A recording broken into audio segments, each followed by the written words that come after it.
where people live. I have been sharing this story in about time.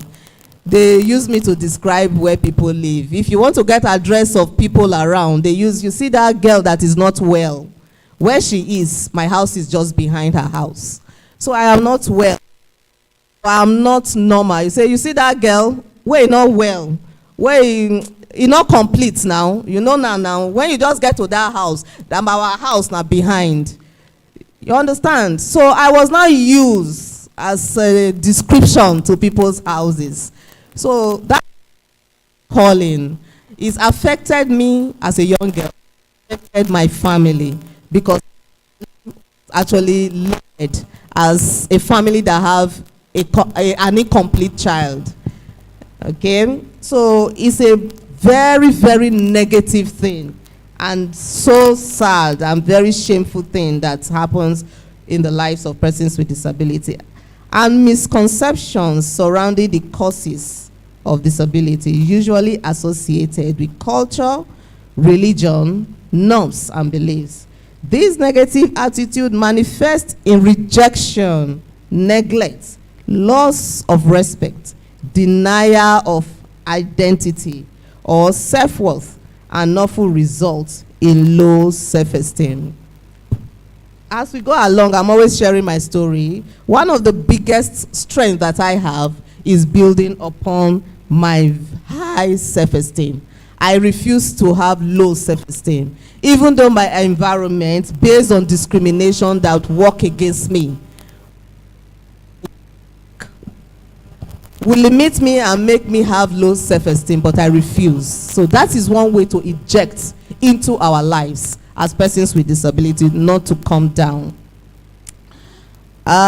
Depression and isolation. This, along with structural limitations and challenges, also reinforces barriers for persons with disability in accessing basic services such as education, health, public transport, and social safety nets. In conclusion, just want to say that one very good thing that we have that is a big push for us is the government of Nigeria, both at the state and federal level, has taken some steps to address the needs of persons with disability. One significant step is came in January 2019 when the Discrimination Against Persons Prohibition Act was signed. That's a very big boost for us, and that is why we are talking, when Lois was talking about 4 years gone, 1 year more, because she's speaking from the side of that law. The law has given us 5 years for the change that we need to make, to modify whatever we need to modify in the area of physical structure and all of that. So after 1 year, what happens? So I think we need to actually start pushing on for re-implementation of the act. And then just to say that a part of my recommendation, or our recommendation, would be to engage more with organizations of persons with disability. We are happy that this is going on here in collaboration with CedarSeed Foundation, and then which is one of our own. We are always so excited when organizations of persons with disability, OPDs, are always involved, because like they said, we know our issues, so people don't know our issues more than us. So it is very key that we continue to engage organizations of persons with disabilities, so that way we'll be able to itemize and highlight our issues or their issues more. Finally, the evil of corruption and the adverse effects on the entire facets of society does not discriminate against some of these policies. We are hoping that discrimination will be a thing of the past in our society, and we are not just hoping that, we are hoping that it will happen soon, so that at the end we are not leaving some community behind. There's an adage or a statement which says that in relation to gender, that says if everybody is moving very fast and then you look behind you and you see your sister with disability behind, your brother with disability behind, your mother with disability behind, your father, even your children with disability behind, you will tend to stop at a point and look forward, backwards, and try to drag them along. Or else, we will not be able to achieve the 2030 agenda, which is the Sustainable Development Goals. So in order for us all to push forward and develop together, we need to push everyone together so that we can work together the same pace and achieve together the same pace so that we don't leave us behind. Thank you so much.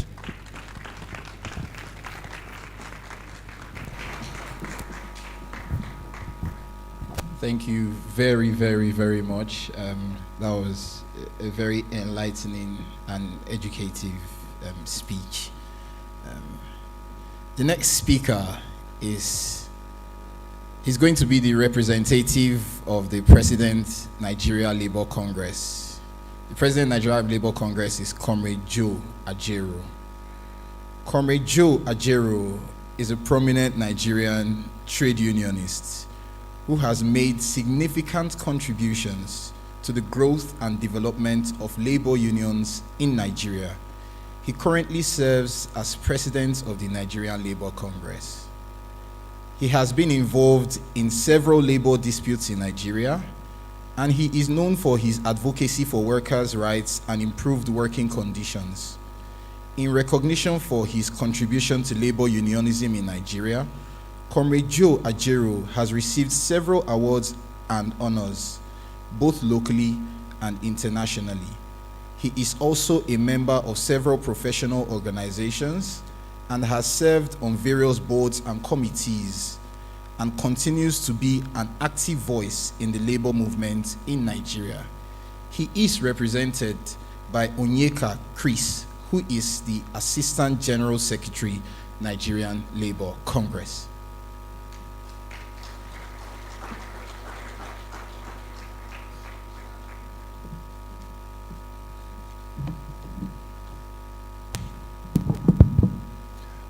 Good morning, and thank you for inviting us to be part of your program. I'm delighted to be here, though I was not given enough notice, just about 20 minutes notice. You know, we work like soldiers. The president had thought that he was going to make it, and that explains why I had the very short notice to come. When it was now clear to us that he was not going to make it, and then decided to send me. And so, my brothers and my sisters, we are delighted to be part of this project because the president of Nigeria Labour Congress has promised to be a voice to everyone in Nigeria. He has promised to cry our cries, and he has promised to magnify whatever desires that Nigerian workers and Nigerian people have in their hearts. And that is why we're here, standing on the existing protocol which has been laid. At least I met my sister here, who eloquently spoke to some of the issues that concerns persons living with disabilities, which also forms part of what we do as a trade union movement. Some of us have also been involved in advocacy on issues that concerns people living with disabilities. And so I am not an expert in that, but it is important that we make a few remarks here.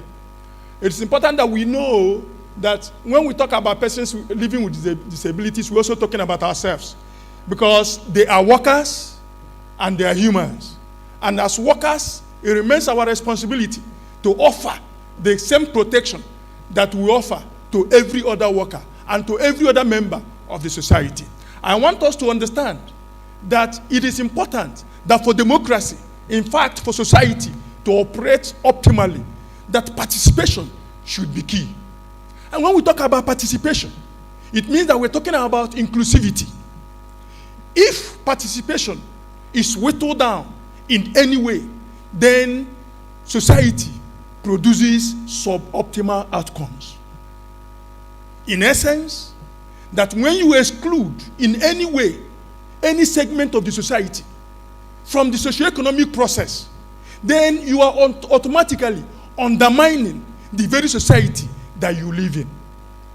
And so, if we know that participation is key to socio-economic success, if we know that participation is needed for us to develop our various societies, then it behoves us as responsible society, as responsible individuals and governance, to take deliberate steps to ensure that every member of that society participates. Not just participates probably at the periphery, but participates actively in socio-economic activities. And that is why when issues of persons living with disability are communicated to us, we want to get involved. Because at the level of the Nigerian Labour Congress, we have also taken deliberate steps to ensure that persons living with disabilities also have access or are employed in our organization. Because we cannot make our organization unfriendly to people living with disabilities and expect others in the larger society to do differently. And so we looked at ourselves and started within our house to ensure that our organization remains friendly to the issues of persons living with disabilities. And because we have done that, we will now have the moral high ground to sit and then advocate some of these issues. And so we say that we do not look at issues concerning persons living with disabilities as any other issue except that the issues of right for everyone to participate in society is your right, it's our right to participate in socio-economic activities. And so, if it is a right, then we must also take deliberate measures, especially the one that has to do with our laws and our statutes, to ensure that people living with disabilities are protected and these rights guaranteed and are allowed to participate effectively in governance. Thank you so much. Okay, so that is our position, that it is important that people with disabilities are protected and that these rights are granted no matter the situation. You see, it is not charity. When we talk about taking deliberate actions to ensure inclusivity, it is not charity. It is the protection of the society. If we do not work collectively together, carrying everybody along, like my sister said, then we are actually shooting ourselves at the foot. We will not produce the quantum of outcomes that we want in the society. And that becomes a problem for the society. We will not develop the way we want to develop if persons with disabilities are not protected. It is important that we make our environment, we make our organizations conducive for each and every one of us to participate. And you look at most of our workplaces, you find out that most of our workplaces are not shaped in such a way to protect the interest of persons with disabilities. And so, if we are responsible in Nigeria, then we must make such laws to ensure that this protection are guaranteed and our workplaces made more inclusive. And so, we are happy that this workshop, this program is taking place today. And that we know that the outcome will be such that our nation becomes more responsible and more responsive to most of the critical issues that concerns persons with disabilities. And so we are sure that this workshop today would bring to the front burner of national discourse some of the gaps that have been left as a result of probably, I wouldn't want to use that word, our irresponsibility. For Christ's sake, when we talk about inclusivity, it's not just gender. We need to mainstream all. It's important. Our workplaces must be sensitive to the needs of persons with disability. We must provide reasonable accommodation.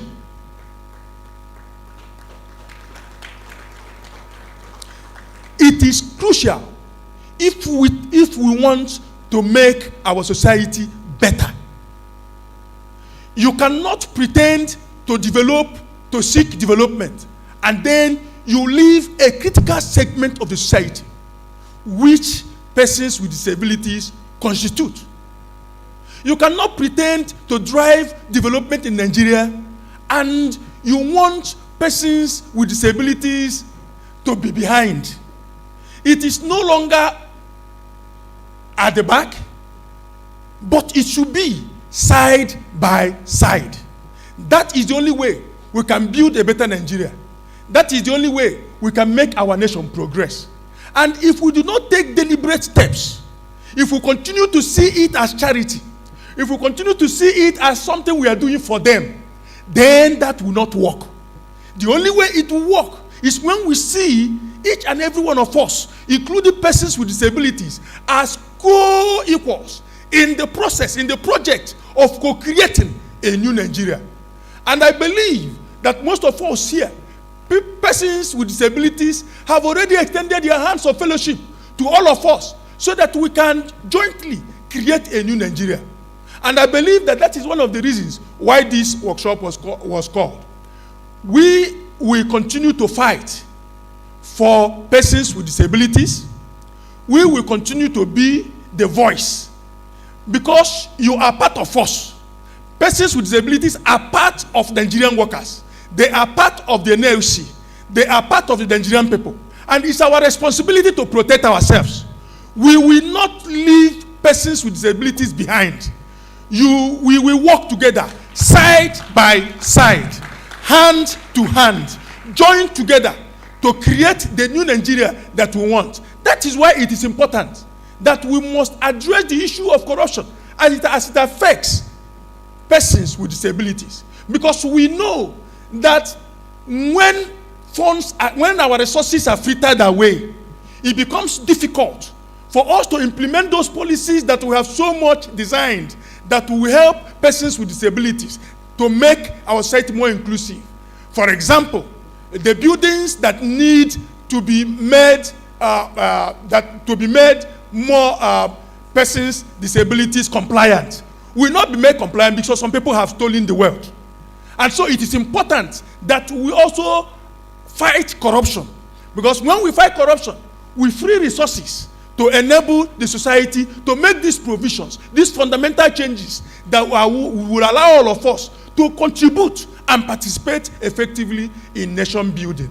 And so the NLC, via the president of the Congress, says, I should tell you people, it says that we will continue to work with other national stakeholders to ensure that the issues of persons with disabilities are addressed at every forum, both locally and internationally.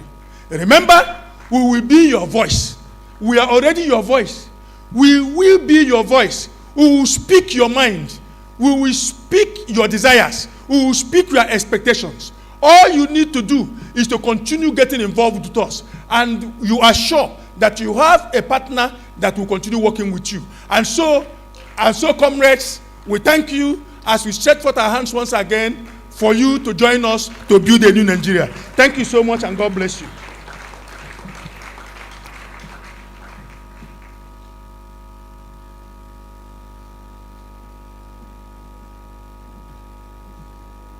Thank you very much, the representative of the President's Nigeria Labour Congress.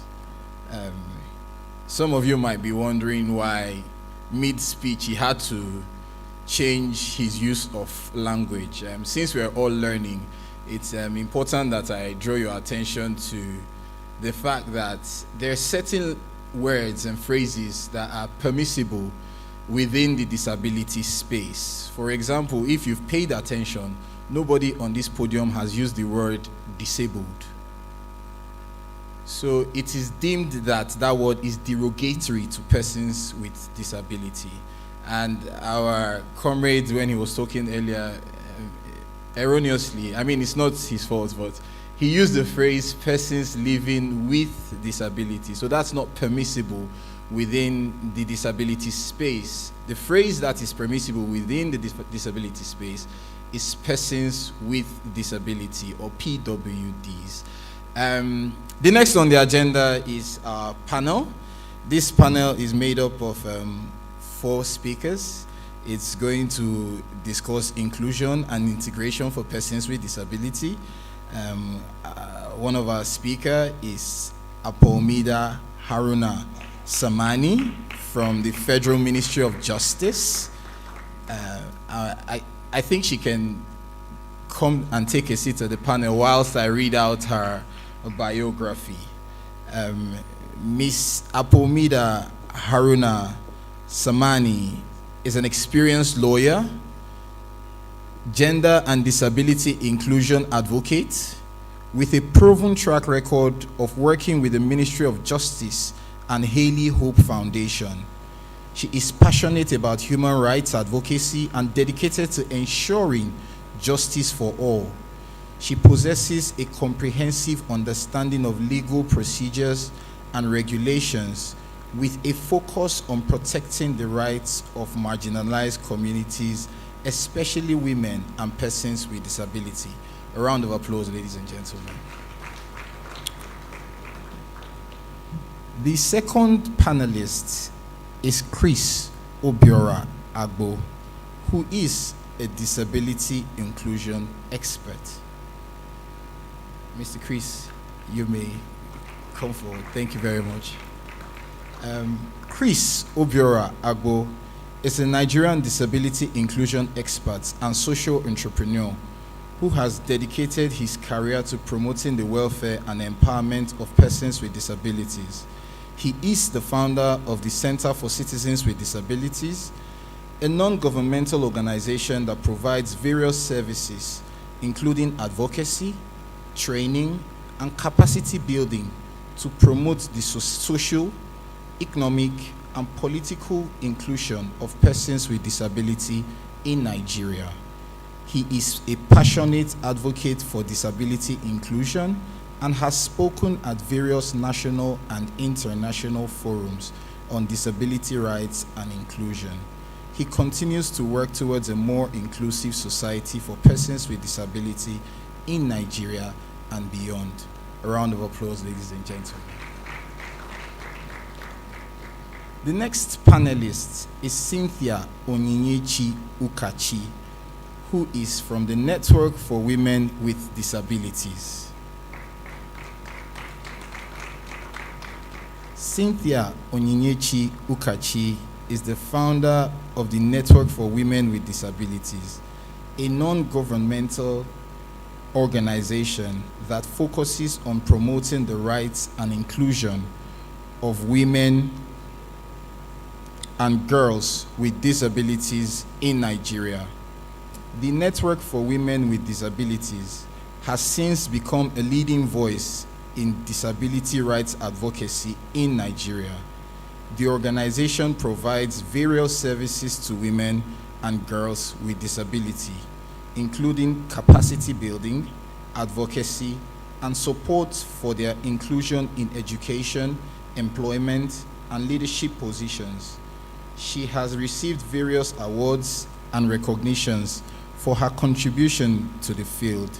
She is dedicated to creating a more inclusive society for persons with disabilities, particularly women and girls. The last panelist is Pascal Chigozie Onyocha.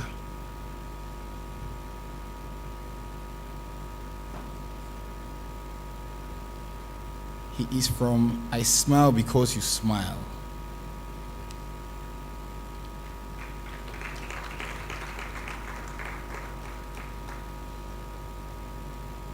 Pascal is a high-achieving French graduate with experience volunteering for several non-governmental organizations within Nigeria. He is presently a volunteer researcher at I Smile Because You Smile, a youth-focused organization, and the Precious Fountain Foundation, an NGO dedicated to intervening in defective areas of Nigerian education. In 2018, he became a host of a radio talk show called Ability in Disability. While the program lasted, it recorded groundbreaking achievements, and at the top of the list was sending some visually impaired persons whose parents had abandoned them back to school. He has equally served as a volunteer French teacher at Federal FCT School for the Blind Children in 2021. His volunteer work experience spans different NGOs with a major focus on inspiring young people to pursue their dreams. He is a member of Toastmasters International, serving as a club secretary. Recently, he became second at the Aso Rock Toastmasters Club 2023 International Speech Contest. And he later won the 2023 Area 50 Toastmasters International Speech Contest. A round of applause, ladies and gentlemen. And I will be the moderator for the panel. My name is Edwin Ighodala. I am a food scientist by profession. I am currently a food consultant. I set up and manage food safety systems for small and medium scale businesses. I'm equally a catfish farmer. And when I am neither on the farm or setting up food processing units, I am an ambassador for the Yar'Adua Foundation, and I sit on the board, the advisory board of the Yar'Adua Foundation. The Yar'Adua Foundation is an NGO that gives prosthetic limbs to children between the ages 0 to 18 to help them live independent, quality lives. Thank you very much. Clap for me well now. I don't try.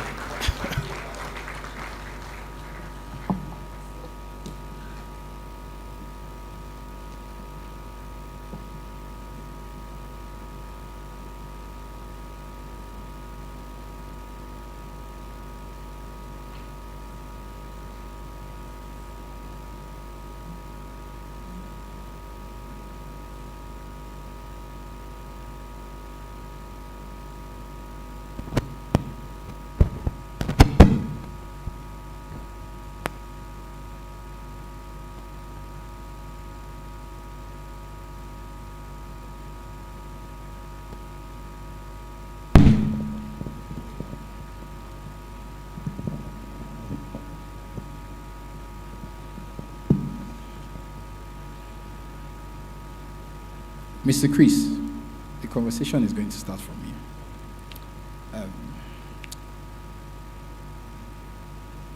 According to the 2021 Corruption Perception Index reported by Transparency International, Nigeria is ranked 154 of 180 countries, scoring 24 out of 100 points.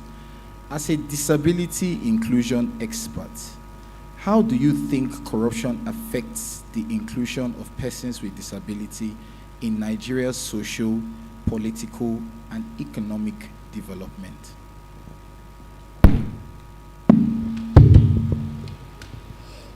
All right, thank you very much for giving me this opportunity to be on this panel. I will say that when you talk about corruption, you don't really need to separate it from the discrimination that persons with disabilities is facing. Because when you look at the whole set, when we talk about the inclusion of persons with disabilities, when most of my sisters were speaking, they talked about the employment opportunity. So when you come to that employment opportunity, you find out that why persons with disabilities are not being employed. You are in a country where employment opportunities are being sold. And persons with disabilities, we are among the poorest of the poor. How many of us can even afford the millions that people pay to get employment? So then you begin to think about the implementation of the 5%. So I have taken my time to look at the implementation of the 5%. There is the section 29 of the Disability Act. Then you find out that we find people who are in the government who look at it, that why would even give persons with disabilities that 5% of some slot and make some money? The implementation of that section becomes a problem. So they find it difficult to actually implement that section. There's a whole lot to need to face, you know, with that corruption has really created. Then you look at, because one of the challenges that we face in getting employment is inaccessibility of most government offices, or even most of the public buildings that we see in Nigeria. They are not accessible. And why are they not accessible? Because of corruption. I have a situation, I don't want to mention the particular place, but they don't really have a lift in that particular office. And they have been budgeted for that lift. But year after year, they continue to release budgets for the lift in that office, but no lift up till now, as I'm speaking to you. So what is happening to that? Because of corruption, and persons with disabilities who are supposed to have access to that particular building and become part of what is going on there, they find it difficult because of somebody is taking that money and they continue to budget. So I have one office that I even volunteer to help them get some friends that will have to put ramp, because I always go there on daily basis. You know, in fact, in every week, I must visit that particular office once. And they told me that if I do the ramp, what happens? Because they need to budget for this ramp and get it done by government. That I don't need to do it. Then up till now, there's no ramp there. I carried out my own investigation and find out that they've been budgeting for that ramp over the years, and there's no ramp there up till now. So that is exactly what is going on. So let me leave that aside. Let me come to the issue of governance, or persons with disabilities participating in an election. You know, we had about 39 persons with disabilities who participated in this particular election. Unfortunately, none of them won. And even before the main election, there's a whole lot of persons with disabilities who participated at the level of the primaries.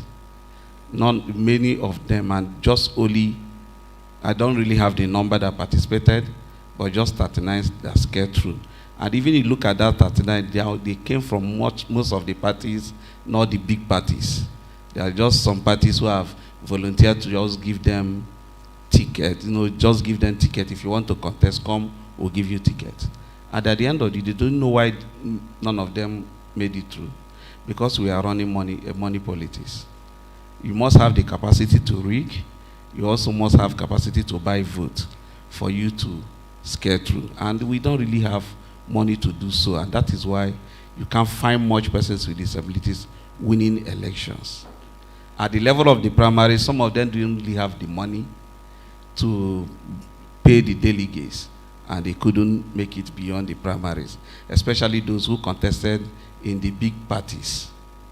So these are the issues that persons with disabilities are going through, and they continue to, and those things has to be connected to corruption.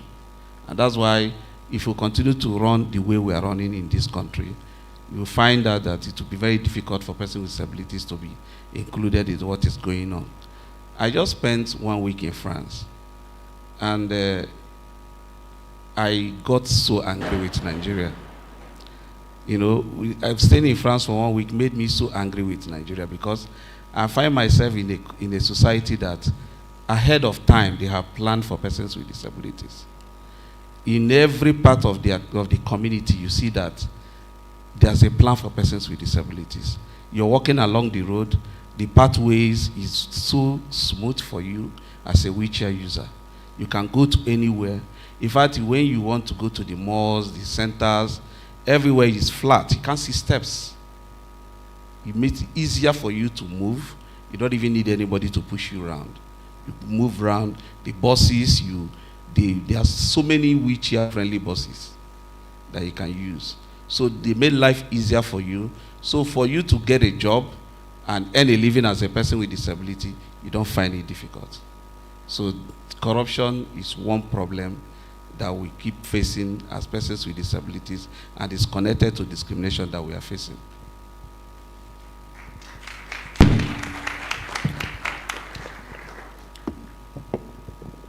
I'm still staying with you, Mr. Chris. The Nigerian National Population Commission 2018 estimation puts the number of persons with disabilities in Nigeria at about 19 million, leaving their percentage at 9.6% approximately. This means that persons with disability constitute a significant portion of Nigeria's population. Could you briefly highlight and discuss the key issues affecting persons with disability in Nigeria? Okay, looking at the population that you mentioned, first of all, one of the biggest problems we are facing in disability, or even programming for persons with disability, has actually been lack of data. You know, several persons, even the commission, have also made efforts to, you know, come up with data, but it has always been a problem. We don't really know the actual number of persons with disabilities. We've been using the WHO estimation, because what you mentioned has also to do with WHO estimation. And if the population of Nigeria now is anything to go by, means we are up to 30 million Nigerians with disabilities currently. One of the major of the key issues that we'll be facing is most of the barriers that they have mentioned. So we talk about the barriers that has to do with accessing health care, you know, employment opportunity, even normal life, relationship. There's a whole lot of barriers that we've been facing. Then economic barriers as well, because we have a very limited opportunity for persons with disabilities in Nigeria. So when you want to engage, you want to be part of the system in Nigeria, we are living in a country that culturally, the way they see persons with disabilities, in fact, someone, by mere looking at you, you know, you're walking into a place, people are looking at you as you don't belong here. You see the expression on their faces, the way they look at you. So sometimes they don't even care what you need to offer. All they care about is that you have come to ask for one assistance or the other.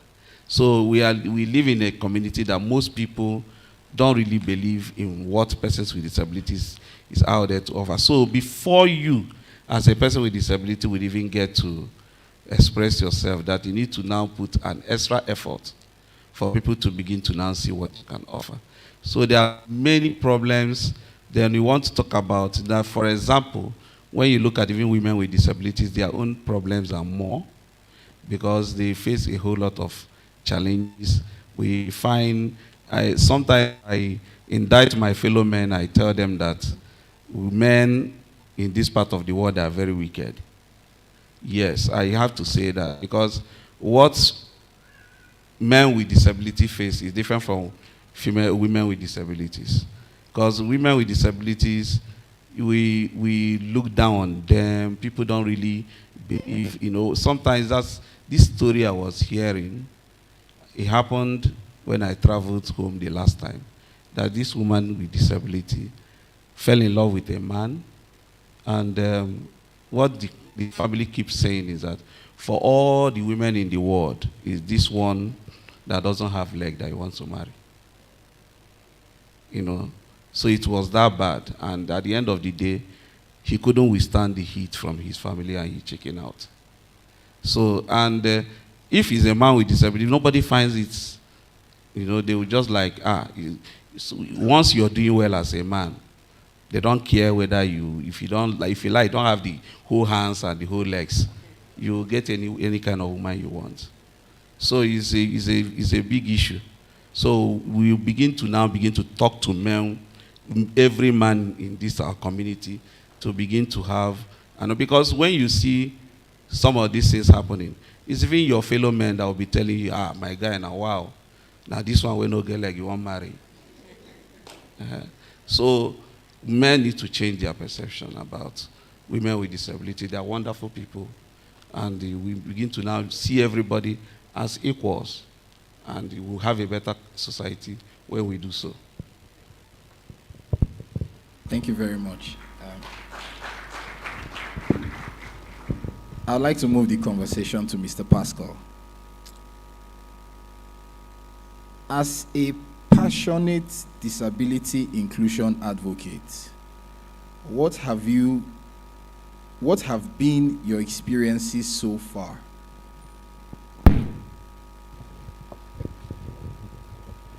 Thank you very much, and good morning, everyone. Well, my experience as a passionate advocate for persons with disability, first of all, I believe that disability is not something that you do, it's something that you live for.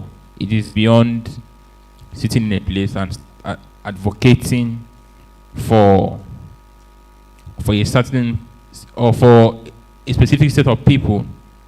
It has to be something that has to start with you as an individual. So my personal experience, especially with my friends and family, because that's where the hosting started from, because you live in an environment that people feel that you should act or behave in a certain way because you're a person with disability or because you are visually impaired. In fact, that is the reason why I refused to read law in the university, because they said that, Pascal, go and read law. You see, a lot of visually impaired people are reading law. I said, why must you attach law to persons with disability? For that reason, in fact, I'm not reading any law. We're going to do a different thing altogether. So you see that particular mindset. So my own personal experience, I believe that the conversation for inclusive for persons with disability just started. I believe that in this part of the world, let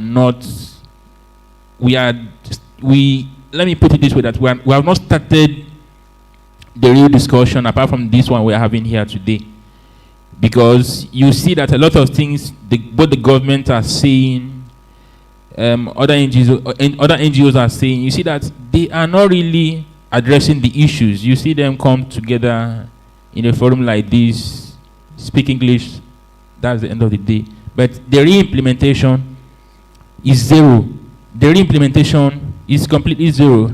The issue of, for example, when the person from the Disability Commission was speaking, I wanted to hear her tell us the things that they have been doing for persons with disability, practicable results, that we say that, okay, for so number of, from 2019 till date, we have employed so number of persons with disability. We have equipped the special schools and all that. So you see that the issues are still the way it is, while we continue to speak, and what we are saying are not really bringing adequate results. So I also believe that the issue of persons with disabilities are being addressed without carrying us along. You can't discuss about me, make decisions for me without having my own opinion. So in the times of leadership, okay, we say that in government now, in the whole election that was done, there is no persons with disability that won. That's a serious issue. How would they win whereby they have not been given the opportunity to attend leadership trainings that will expose them to know what governance is all about, to know how to converse for political positions? Because politics is a real game. It's not something that you want to come out and say you want to contest. do those people that we are bringing out to contest, do they really, apart from the money they don't have, do they know what it means to get votes? Because the issue of voting is beyond vote buying, because we now see that the election in Nigeria have gone beyond people will take your money and will still vote for you. How do you bring people to vote for you? Do they know the actual policies that is being played to get power? Because they say that power is what is taken, is not given. So we see people, persons with disability, who sit down and expect that they should be given power. No, and it's not really their fault, but this is what we can do as for now, because we are not really having the platform for expressions. We're not being carried along.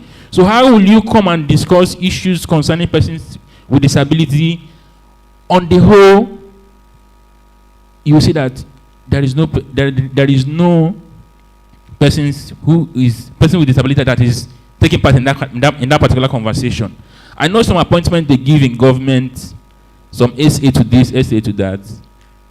You see that you are asking someone who is able to be an SA on disability matters. He or she has no disability experience, neither by education or whatever, and you are also expecting the person to bring results. What would the person bring? What would the person say? So I believe that, with my own personal experience, I know that the discussion just started, and it's beyond we having said that disability laws and all that. We know that laws are not really effective in Nigeria. So these particular laws, are they going to make sense? Okay, let's even digest the issue of the law and the penalty that is being stipulated. Do you know that in some places, some organizations will prefer to pay the fine instead of employing a person with disability? Do you know that? Because what? How much is being paid? How much is the fine? It's not more than 300,000 naira. So some companies will comfortably afford it and say, okay, let's pay the fine instead of employing this set of people. So, with my personal experience, I believe that the conversation just began and it can only get better. Thank you. Thank you very much, Pascal. Still staying with you, what do you think is the role of the media in promoting inclusion of persons with disability in Nigeria? Would you say that the media has been effective in supporting the voice of persons with disability?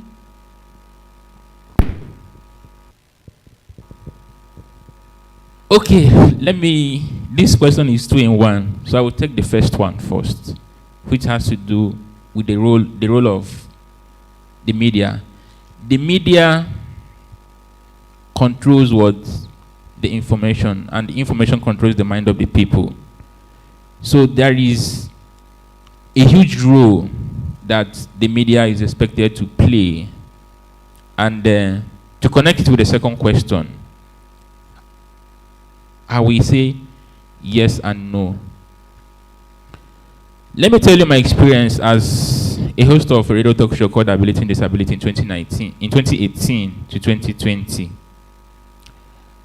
I grew up in Owerri, and while I was growing up, I discovered that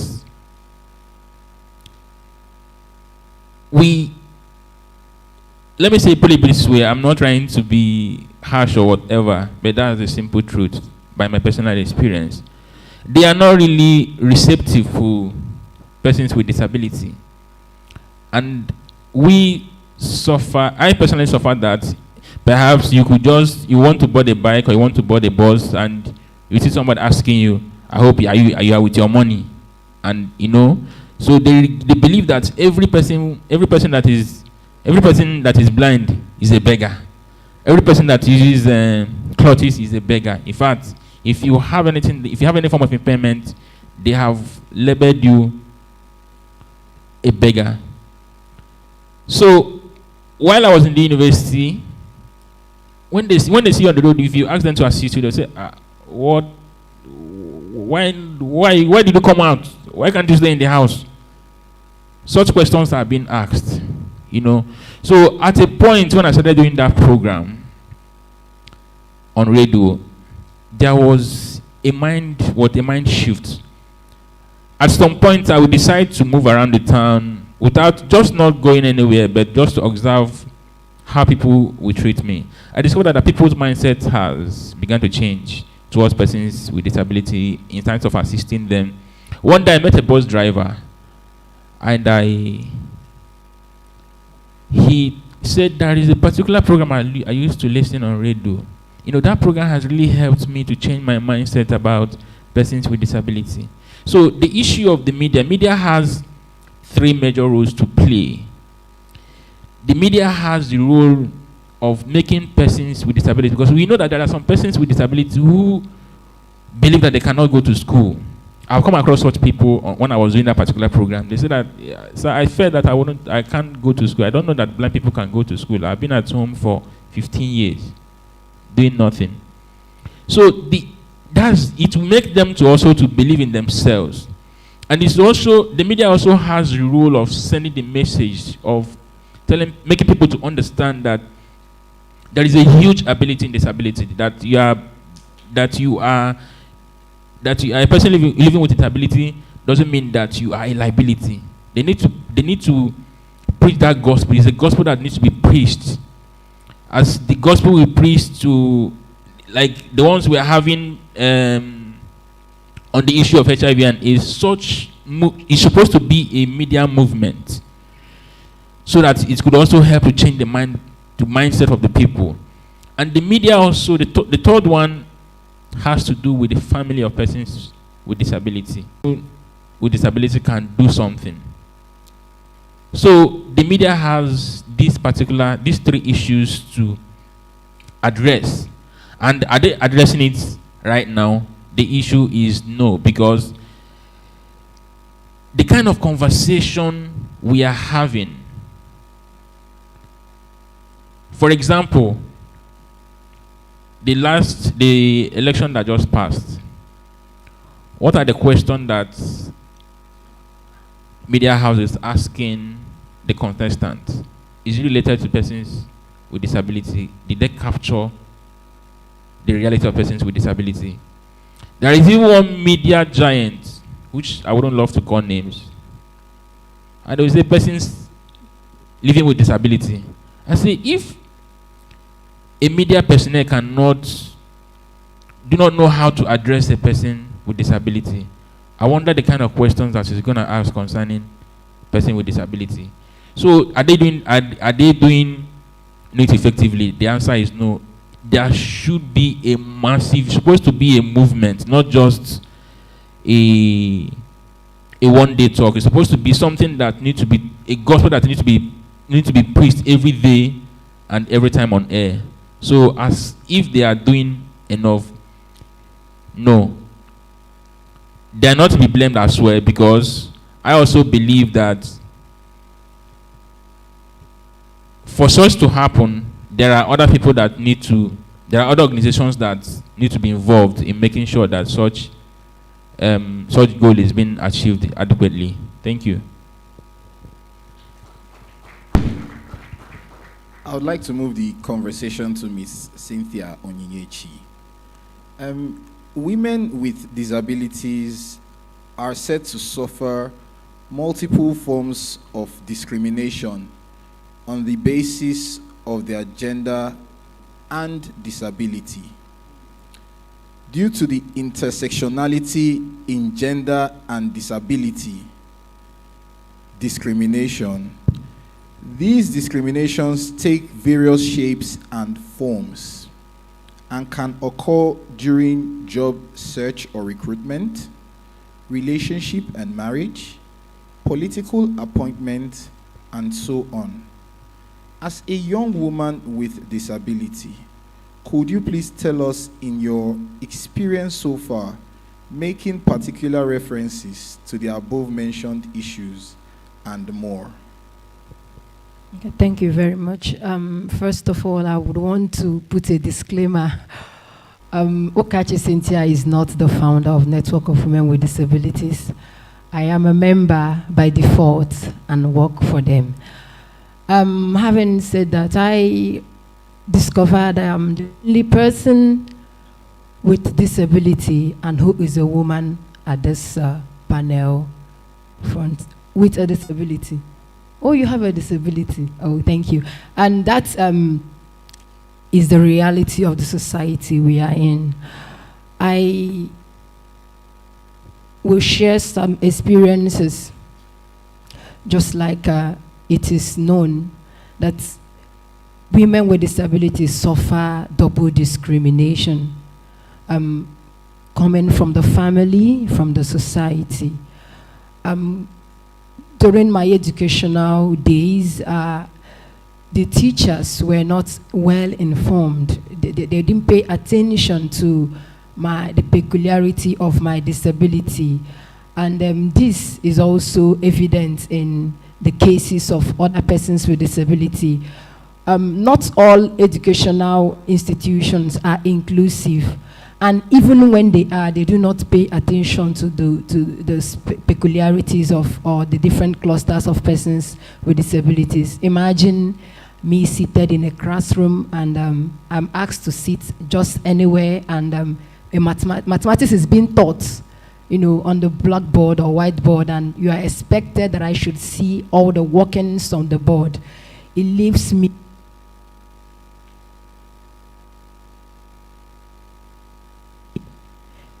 it leaves me not understanding what is going on. And at the end of the day, it leads to low performance. I remember at a particular time in my educational journey, I came last in class, but not because I wasn't intelligent, not because I didn't understand what was being taught, but because the way this knowledge is being impacted does not suit my kind of disability. And even when it is reported, no one can do anything about it because they do not know better. Now, at the family level, you see these restrictions. You know, it was at this stage that I realized that I had the freedom to move about because of the myths and the superstitions associated with albinism. I was meant to not venture into certain states in Nigeria for fear of being used for ritual purposes. And I remember one time in school, during the SS3 level, where they begin to assign prefects to the graduating students. I remember the teacher walking up to me and said, "Cynthia, you are very good. You can make a senior prefect, but without if the students will listen to you."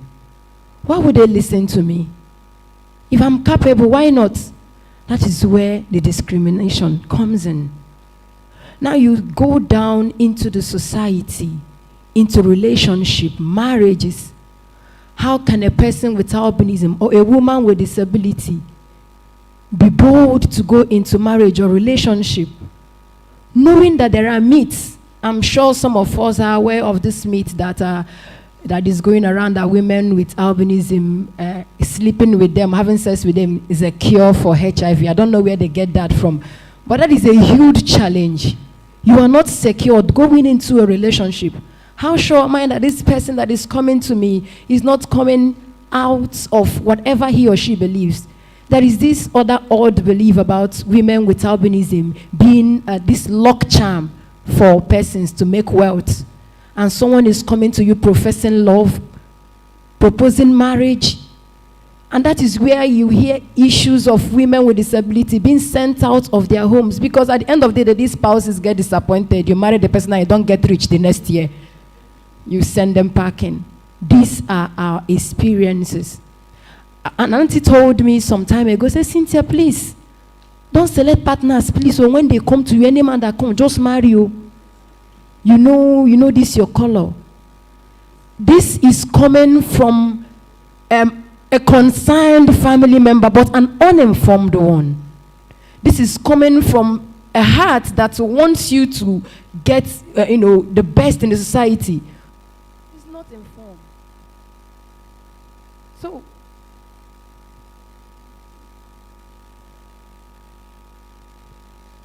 So, stepping out into the world, how am I safe that from point A to point B, I will not be kidnapped for ritual purposes because of what people think? Even when some good men come to you for marriage, the fear of what their family and friends will say deter them. I remember at an occasion, someone wanted to walk up to me and the friend say, "Don't you see how she's pressing her phone? Her eyes is glued to her phone. Is it the person you want to walk up to?"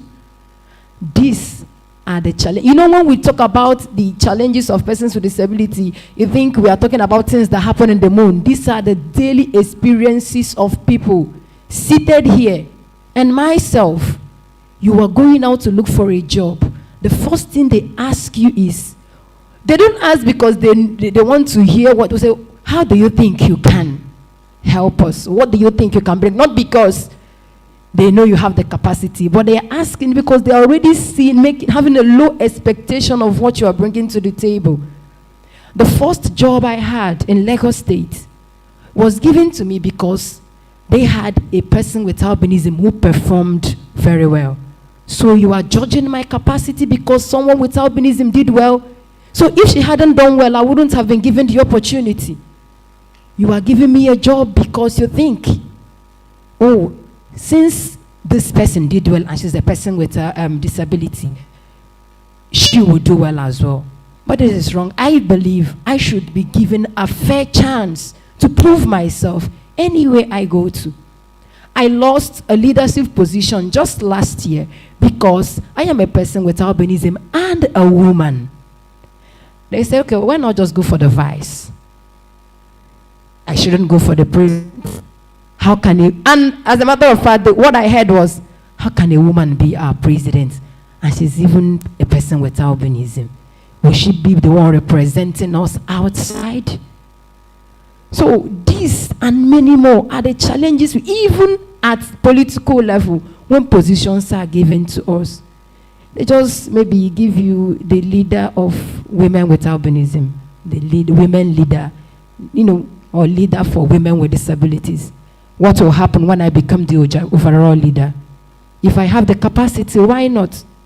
So these challenges abound in our day-to-day activities. The attitude of persons, the attitude of the society. This is the main reason why we cannot achieve the inclusion we seek, because of the stereotype and the day-to-day experiences. What will happen if I were to be overwhelmed by these stereotypes and this discrimination? This causes low self-esteem. So, going further, I want to believe that at the end of all these discussions, many of us seated here who are experiencing one form of discrimination from the society will borrow a leaf from the experiences here that will help them move further. Thank you.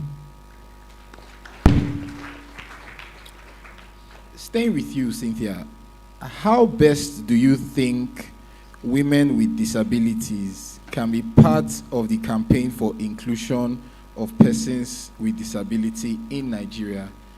Please, I would like you to keep it very brief, if possible, under 2 minutes. Thank you very much.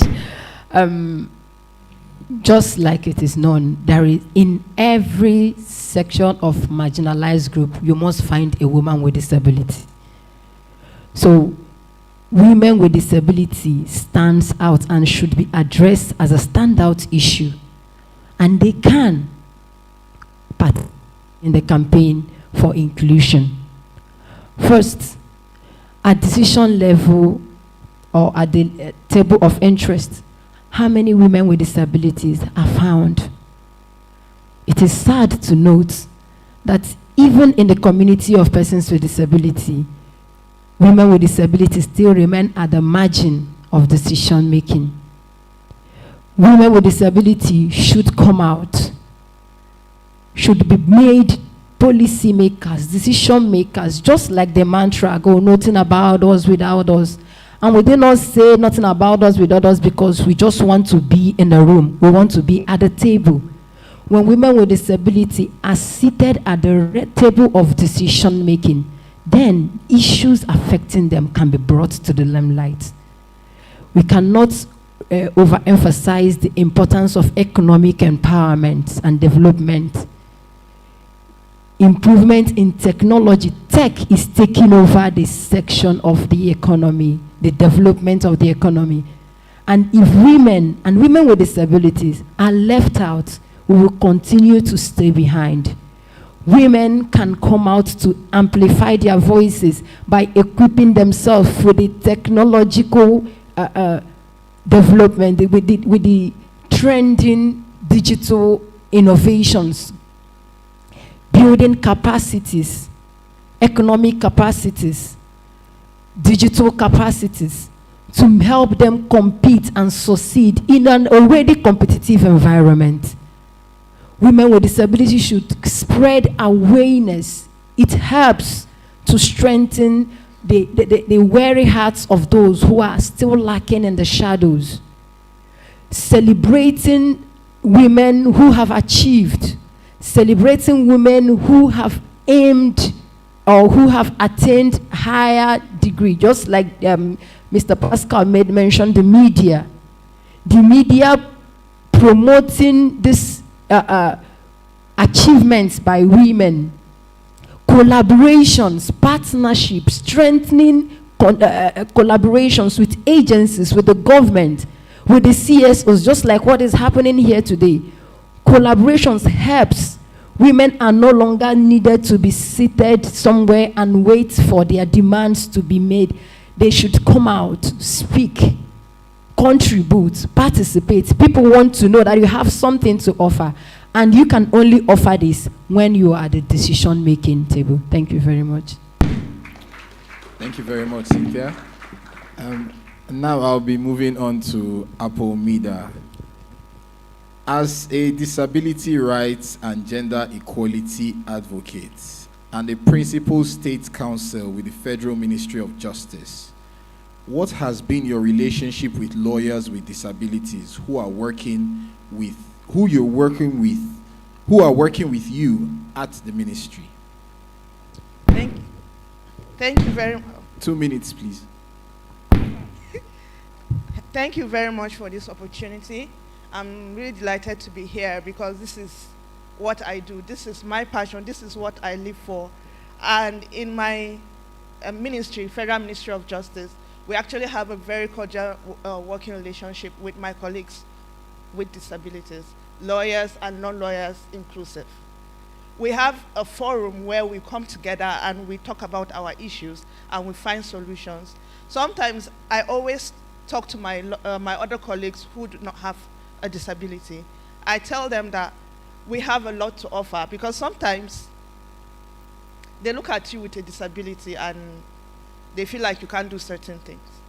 So we come together and I tell my colleagues with disabilities also that you have to develop yourself. Personal development is very important. And I tell them that go to school, not just finishing your first degree. There are other courses you can take. There are things you can do to develop yourself so that when they come to that office, they know they cannot do without you. You become valuable. You tell them that you have things to offer. So we have a cordial relationship. We encourage ourselves. We come together and we try to encourage each other to work in the environment we find ourselves in. So that's our relationship, and it's very, also we have an enabling environment which allows us to have that working relationship. So okay. It's good. Thank you very much. The next question would be, could you please tell your audience if there are steps you have taken to ensure a level playing ground for lawyers with disabilities at the ministry to perform their duties? For instance, steps to make sure that cases and other sensitive tasks are assigned to them like their counterparts. I would like to expand on this. If these steps have been taken by you, I would like to know if they have been institutionalized, in the sense that should you leave that office tomorrow, would lawyers with disabilities still be privileged to have the same access and the same enabling environment because you have institutionalized processes to make the working environment better for them?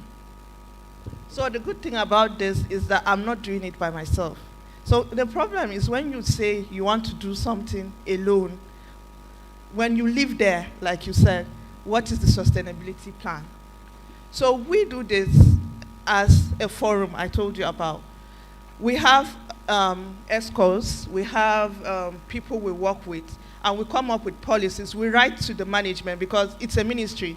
You cannot take decisions. You know how it is, bureaucracy, from your director to, HR, blah, blah, blah, and all that. So you can't take decisions alone. And we come together as a group. We've been able to, in the ministry today, when you go, there are ramps in place for persons on wheelchairs. So they are able to access their offices.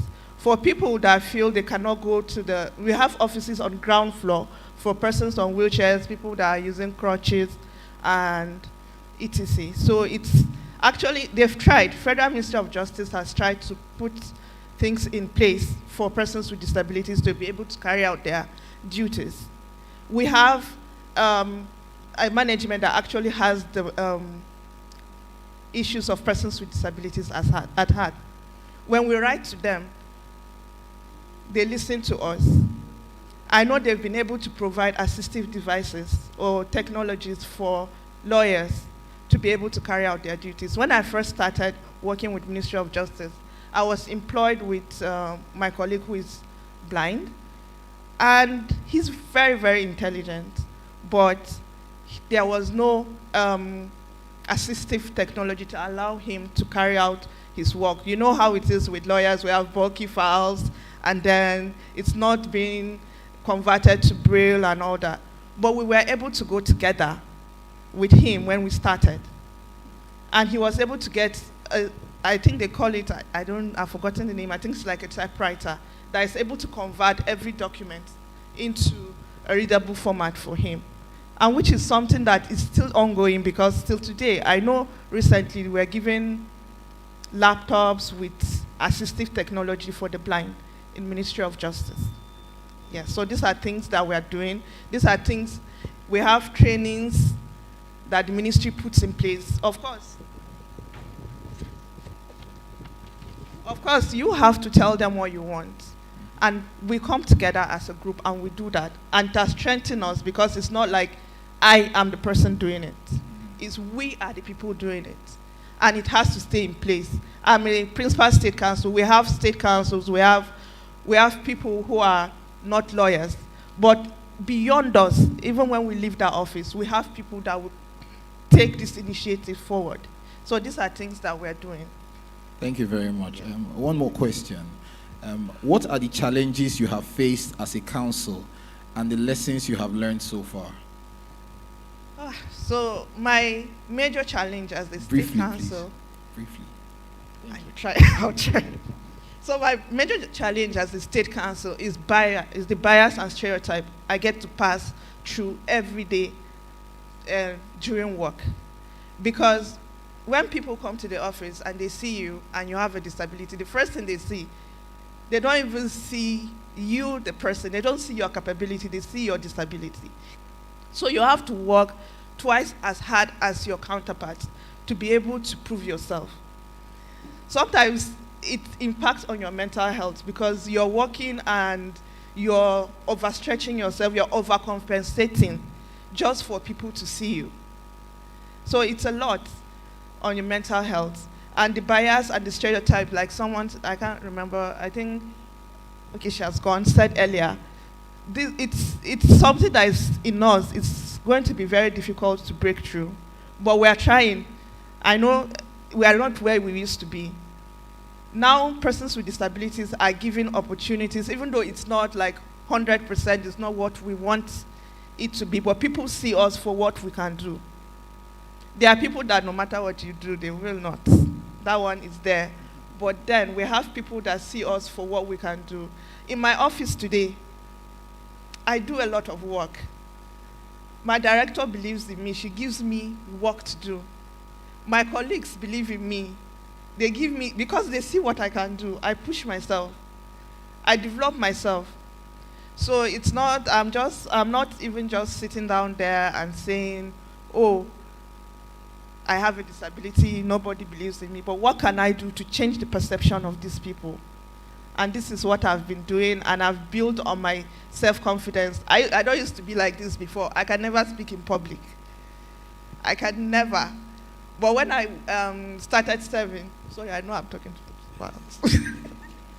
when I started serving with National Human Rights Commission, I was always putting my hands behind my back because I didn't want anybody to see, this one, what's wrong with her hands? And when I remember Hajia Jamila was my supervisor then.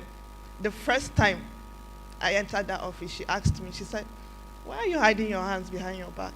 In the NYC camp, it was a battle. The soldiers, they would always tell me, what is someone like you doing here? So my spirit was already broken from there. But then when I came into the workplace and I met someone who believed in me, then today I don't put my hand behind my back for anything. I am very, very confident. I will come, I enter any room. And I believe that every person with disability can do that. You just have to believe yourself. And then that is when other people will believe you too, will believe in you. Thank you. Thank you very much.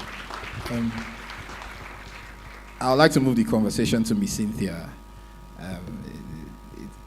The question, it'll be a two-in-one question.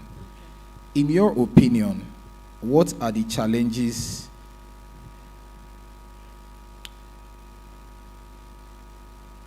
or rather, let me take that question again.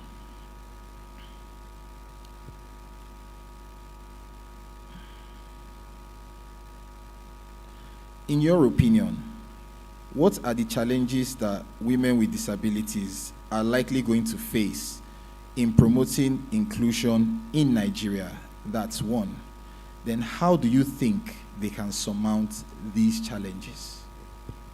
Okay, first is the attitudinal and the stereotype that is associated with gender and disability. You know, the patriarchal structure of the society, though we are moving past that, but you know, the society or our environment are marked by individual, and this attitude are exhibited by individual. When people do not have a clear understanding on the issues around disability and gender, it's even for the human rights activists and organizations of persons with disability, when they do not understand the issues surrounding persons with disability, this fight for inclusion is really going to be a challenging one. And just like I mentioned earlier, tech, you know, this is an era for, you know, rapid technological advancement, and if women and persons with disability do not immediately fall in line, you know, is going to pose a serious challenge to our inclusion. But how can we even begin to address that when the system or when the method of impacting these knowledges and ideas are not inclusive? How, when you want to teach persons with disability or even women things that has to do with tech, how do you impact these knowledges? Are they inclusive? Do you make it accessible to every cluster of persons with disability in mind? Or you just make it general, you throw it out in the open, and at the end of the day, the result is not realized? We have the issue of funding. There have been so many policies and legal framework on ground, but are there adequate funding to carry out these programs? Inclusion is expensive. It is not cheap. So we jubilate and we celebrate over the Disability Act, over the Commission, over gender bills, but how well is the government and agencies willing to push in money to begin to fund these activities? These are challenges that we'll be facing. And we also have the issue of accessibility. Just like Madam Lois mentioned earlier, now the year of grace is just a year down. What have been done? What are we doing to make sure that at the end of the day, we can assess the affirmative action? What are we doing about it? is it just a space where you put people there, whether they are capable or not? It is an issue of rights. When these issues are not addressed, it's going to pose as a serious challenge. The assistive technologies for persons with disability, how accessible are they? How affordable are they? And they are even limited. The prices are high. And persons and women with disability belong to the poor, the economic side of the society. And they are expected to perform at optimal levels with little access or assistive devices. So my recommendation or solutions to this will be more funding for programs for women and persons with disability. Donors and governments should come together, support CSOs who are clamoring for the issues or who are helping in amplifying voices or advocating for the rights of women and persons with disability should come together, help to push this cause forward. There should be locally produced production of assistive devices so that persons with disability and women can afford it. And there is no overemphasizing on the need for an inclusive education, because that is the bedrock of every developing country. Education, the curriculum should be made inclusive so that at the elementary stage, persons with disability, women should be made to follow what they should know. And at the end of the day, awareness and continual awareness. The social media, the traditional and modern way of spreading information should be employed. So that at the end of the day, because it is only awareness and sensitization, training and retraining of every sector, because there is no sector of the economy or society that you do not find women and persons with disability. So this awareness should not be, left to some agencies. It should be across every sector. That is the only way we can change the narrative and change the stereotype and beliefs that has been going around about persons with disability. Thank you very much. Thank you very much, Cynthia.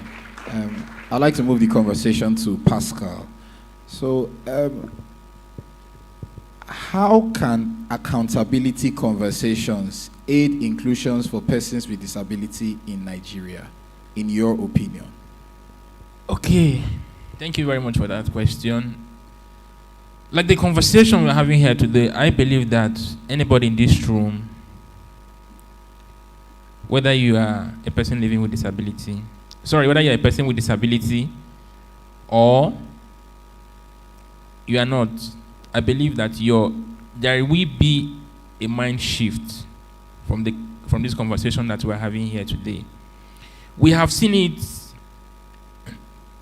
in this election that we had not too long ago, because people have started asking questions. People are now aware, because when you have conversation, you have information, you are well informed about, you ask questions about the things you don't know, and also gain more knowledge on what you feel that you know already. I believe that Nigerians are not bad people. Nigerians are one of the best people in the world. I must tell you, when you read about other things that happen in other countries and how they treat persons with disability, the issue of stereotype is not just only in Nigeria. It also exists even in the Western world. But they do their own in a more civilized manner. So the issue of conversation will help our people to know better how to handle us, how to relate with us, because I believe that the main barrier is lack of information.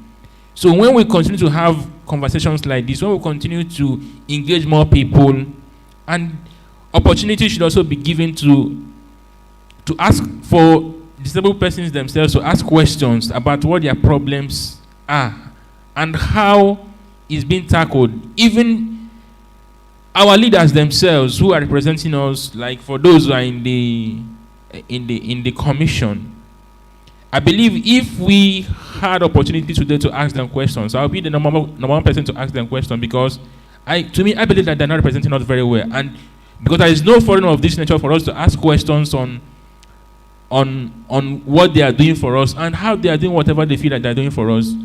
Because of that, it will look as if with that, I believe that when we have more conversation, it will also give us reasons for us to hold them accountable and also equally hold ourselves accountable too. Thank you. I'm still staying with you, Pascal. As a person with disability, could you tell us how lack of inclusion for persons with disability in Nigeria has affected you? Okay, how it has affected me, I will say that I'm a point of contact to thousands or millions of persons with disability who are out there. I must say that it has affected.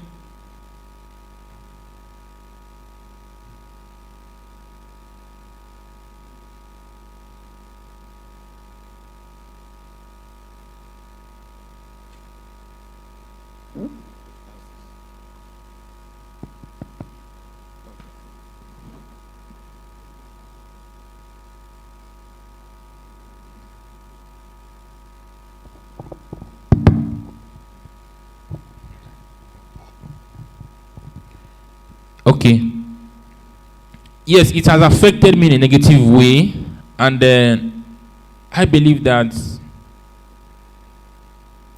it's, for example, when we were still in school, it made our education more expensive. I spent 6 years studying a 4 years course because of the lack of inclusive nature of a certain university that I attended. So it made me to spend more money. And even as a graduate, it has, sometimes you doubt yourself and also ask yourself if truly what people are saying about you, if it is true or not.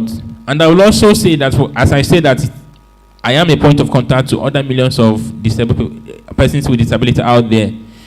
There is a trending that is ongoing right now that we all have to pay attention to. When you go out there on the streets, see most people who are beggars. I mean, the real beggars who are persons with disability. Most of them are graduates. So the issue of non-inclusion of persons with disability in terms of workforce is really worrisome, and is something that I believe that we should look into and provide more job opportunity to the persons with disability to reduce the high level of street begging out there on the street. Thank you. Moving to Mr. Chris. As people who possess diverse talents and skills, like other citizens of Nigeria, what do you think are the benefits persons with disability can derive, or Nigeria can derive, from integrating persons with disability as key members of society in the country? Let me begin by, because I will have to react on this before I go to my question, because I'm a media practitioner and I understand the role that the media played for persons with disabilities, especially when we are pushing for disability art. The media, they did a lot for persons with disabilities, because without the media, it wouldn't be possible for us to achieve that art. So, all the, yes, because why I'm saying this is that if so many media practitioners have played their role that time, who covered us free of charge, who did a whole lot of things for us that time, who were giving us opportunity to come on air to talk about our issues, if they hear that we are talking down on them, they won't feel so happy. So all I know is that we need to strengthen their capacity for them to know more about how to portray persons with disabilities better. So that's what they need, because they are very passionate about disability issues, but they need to understand the issues better so that they will portray it the right way. And that's the area that I can see that the media is lacking, but they are doing so much for persons with disabilities. And we are partners, we will continue to be partners. So coming to your question, persons with disabilities, the society stands to gain so much by including persons with disabilities in all they do. I must tell you that there's no acts or no skills that you will not see a person with disabilities that possess that skills that can do so much. I have a sister here who is an artist. She's in front of me, and when you see most of her artworks, you understand what I'm talking about. So there are so many persons with disabilities who are doing so much. All we need is a platform. The platform, and when we are designing some of these platforms, you must take in consideration the needs of persons with disabilities. Let me give you an example. We are doing trader money, empower, most of these other things that we are doing, and we don't consider the reasonable accommodation of persons with disabilities when we are designing some of these things. This example I'll give you. For example, now they are giving the trader money. They are giving 10,000 naira to everybody. If a person with disabilities, you're giving 10,000 and I'm giving 10,000, we are supposed to go to Suleja, for example, to buy our goods. So you can jump into any public bus that will take less than 500 naira to Suleja. Then for me going to Suleja, I have to take a taxi. And that taxi will take like not less than 3,000 naira to Suleja, maybe 3,000 naira coming back. So how much is remaining in my money? So I still have like, maybe like 4,000. And I expected to buy goods there to come and sell. So 4,000 is what is remaining for me, and what is remaining for you is 9,000. And you buy goods, and we're expected to sell at the same price and make profit. So when you don't consider that, and you're giving person with disability the same amount we are giving others, before I will even start the business, I'm already out of business. You understand? So that's why we need to most times consider those reasonable accommodation for persons with disabilities. Take care of some of their needs, when we are designing programs, so that you will see persons with disability who can also excel in that skills that you want them to excel. So we have a platform, we have a system that always keep persons with disabilities out of what they're supposed to be gaining. So the skills is not the problem, but the system is the problem. So we need to now create an enabling environment that will make the system more friendly for persons with disabilities, for them to thrive. Because if the system continues to be the way it is, persons with disabilities can never thrive. You have seen many persons who also want to engage in trade or who have skills, but they don't really have platforms to exhibit what they have. So let me give you an example. You have an entertainer who is a person with disability, and if he's supposed to be performing on the stage, and he's an entertainer on a wheelchair, and the stage is not even accessible for him to get up to the stage and perform. So how would you get to see him? Or even before, or maybe now volunteer people who now will start be carrying him. On carrying him up to the stage, he's already demoralized. His performance will not be top notch. You're not going to get the best out of him, because you have demeaned him by carrying him up the stage. But if he's going up the stage, and he will normally get up there. Because I'm telling you, I'm a person that I know what I'm talking about. So if I'm coming in here now and I'm being carried, everybody is looking at me, you will not get the best out of me. Because the way people are looking at me already has already made me feel that they are better than me. They are not, I don't even belong here. And you will not get it. You need to have strong spirit for you to still get yourself back and give your best out. So the system is the issue. And I thank God that we have young people here. I actually acknowledge what the organizers are doing, that we have people from NYSC here, because they were the people who continue to understand what inclusion is all about, and they will begin to now have a society of people who have a better understanding about the inclusion. And once we have so many people who have better understanding about the inclusion, we'll begin to have a society that will think inclusion in whatever they do. Thank you. Still staying on you, Mr. Chris. Who would you consider duty bearers in the push for inclusion for persons with disability in Nigeria, and how can they be held accountable? And let's keep it under 2 minutes, please. Yeah, the duty bearers are always those in the government. You know, they are the ones who are the implementers of the policies or the laws that we have. You know, and but everybody have a role to play, because the people we find in our society are those who are also work in the government. So that's why I always say that when you want to talk about inclusion, it's always better that we even begin to include religious leaders, traditional leaders. All of them need to understand that, because on Sundays the Christians go to the church. So they begin to understand inclusion better when the pastor is also talking about inclusion. You know, it's also, they need to understand inclusion better when the imams are also talking about inclusion. So we take it beyond just only those duty bearers we find at the government spaces. We also have to also begin to include all those who those duty bearers respect, those duty bearers listen to, talking about inclusion. But by the time they begin to do that, we now begin to see people who perform, who begin to now see how best they will implement the issue of inclusion. Because when we talk about inclusion, it's not about only persons with disabilities. If we have a better society, everybody's benefit. The benefit is not just only for persons with disabilities. If I have the best brain and I have opportunity of giving out what I have opportunity of being on the table to also aim my own view. The society benefit from my own brain. They benefit from what I'm going to offer.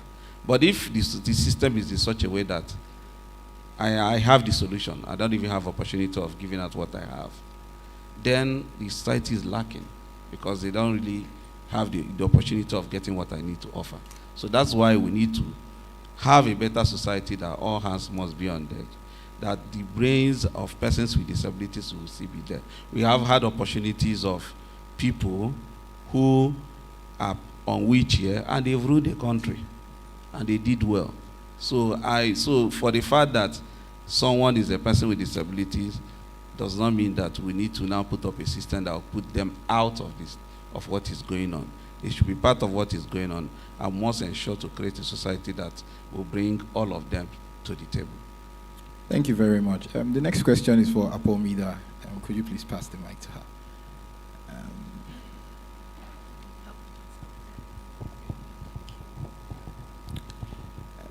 What do you think is the most effective way to implement the Disabilities Act of 2018 and achieve inclusion for persons with disability in Nigeria in the nearest future? Okay. Thank you very much. So the first thing first is for awareness and sensitization, because you cannot say you want to implement something that people don't know about. Even as persons with disabilities, we need to be aware, we need to know the content of the act, because it's not just about knowing that, oh, there's an act there that you can actually take the government to, take the organization to court or the person or get fines, but you need to know the provisions of the act to be able to advocate for the implementation. And for any act to be implemented, there are those organizations that are in charge of implementing the act have to have their capacities built. Because you can't, for example, you want to go for monitoring and evaluation of maybe compliance and monitoring of implementation of maybe accessibility of public buildings, and you don't even know how to go about monitoring, you don't even know how to go about what is supposed to be done, then there's nothing. You can't do anything about it. So there has to be capacity building. They have to be equipped with the right knowledge, the right skills to carry out this, carry out the implementation and enforcement of the act. Number three, is to ensure that there's accessibility everywhere you go. Because, for example, people working in the commission, maybe someone who is on a wheelchair, is going to probably monitor the compliance in a certain institution and the place is inaccessible. How will the person be able to monitor such compliance level it's going to be very difficult. And the most important one is the last, but is the most important for me, is collaboration and partnership. One person, one organization cannot do everything alone. So the government cannot and will not do everything we want them to do. So you need collaboration with persons with disabilities who are those that are being affected by these issues, CSOs, organizations of persons with disabilities who are working around these issues, and other private institutions who will ensure that this act is being implemented to its full capacity. Thank you. Okay, thank you very much. Finally, in the case of breach, the Act stipulates punishment such as fines and prison terms, which are to be meted out to the offenders.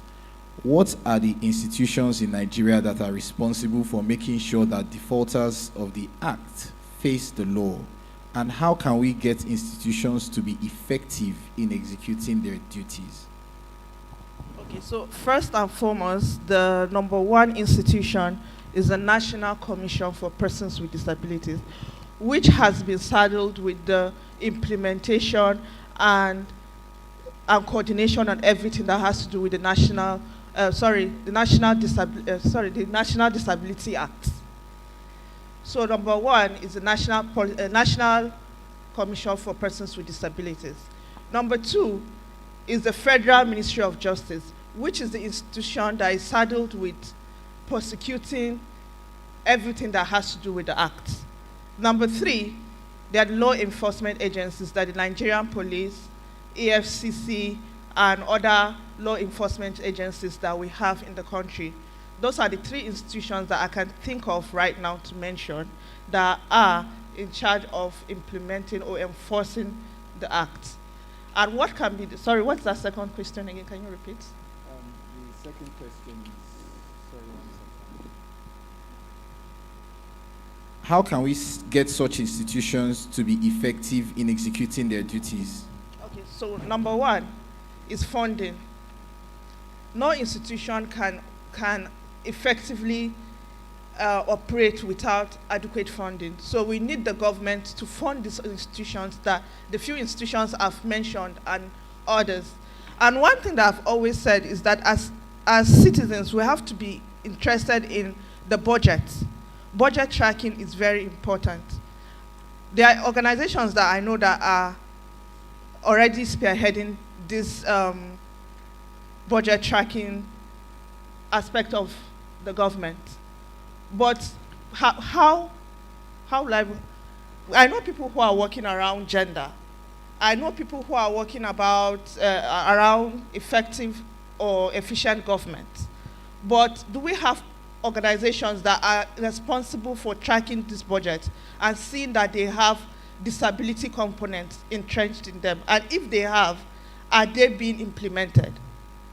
So we have to be really concerned. We have to be interested in the budget, because I know a lot of people just say, look at the budget and like, okay, they said 1 million naira for government house, and that is all. But we are not interested in knowing the line by line items and what they are for. So we should be interested so that we'll know that these institutions that we talked about that are in charge of implementing the Act are actually adequately funded, and those fundings go to them. Number two is capacity building, as I earlier mentioned. They have to build their capacities. They have to be trained and retrained over and over again to be able to effectively carry out their duties. Number three, I mentioned it earlier too, collaboration is important. So these three organizations that I mentioned, or 4 or 5, there are a lot, they need to have synergy. They need to work together. Because if a complaint comes to National Commission for Persons with Disabilities, they have to be able to have a cordial working relationship with Federal Ministry of Justice, who is going to prosecute those offenders. And the law enforcement agencies too, there has to be synergy between the three. So it's important that there's synergy, it's important that there's collaboration, and it's important that we all work together to make sure this Act comes to its full potentials. Thank you.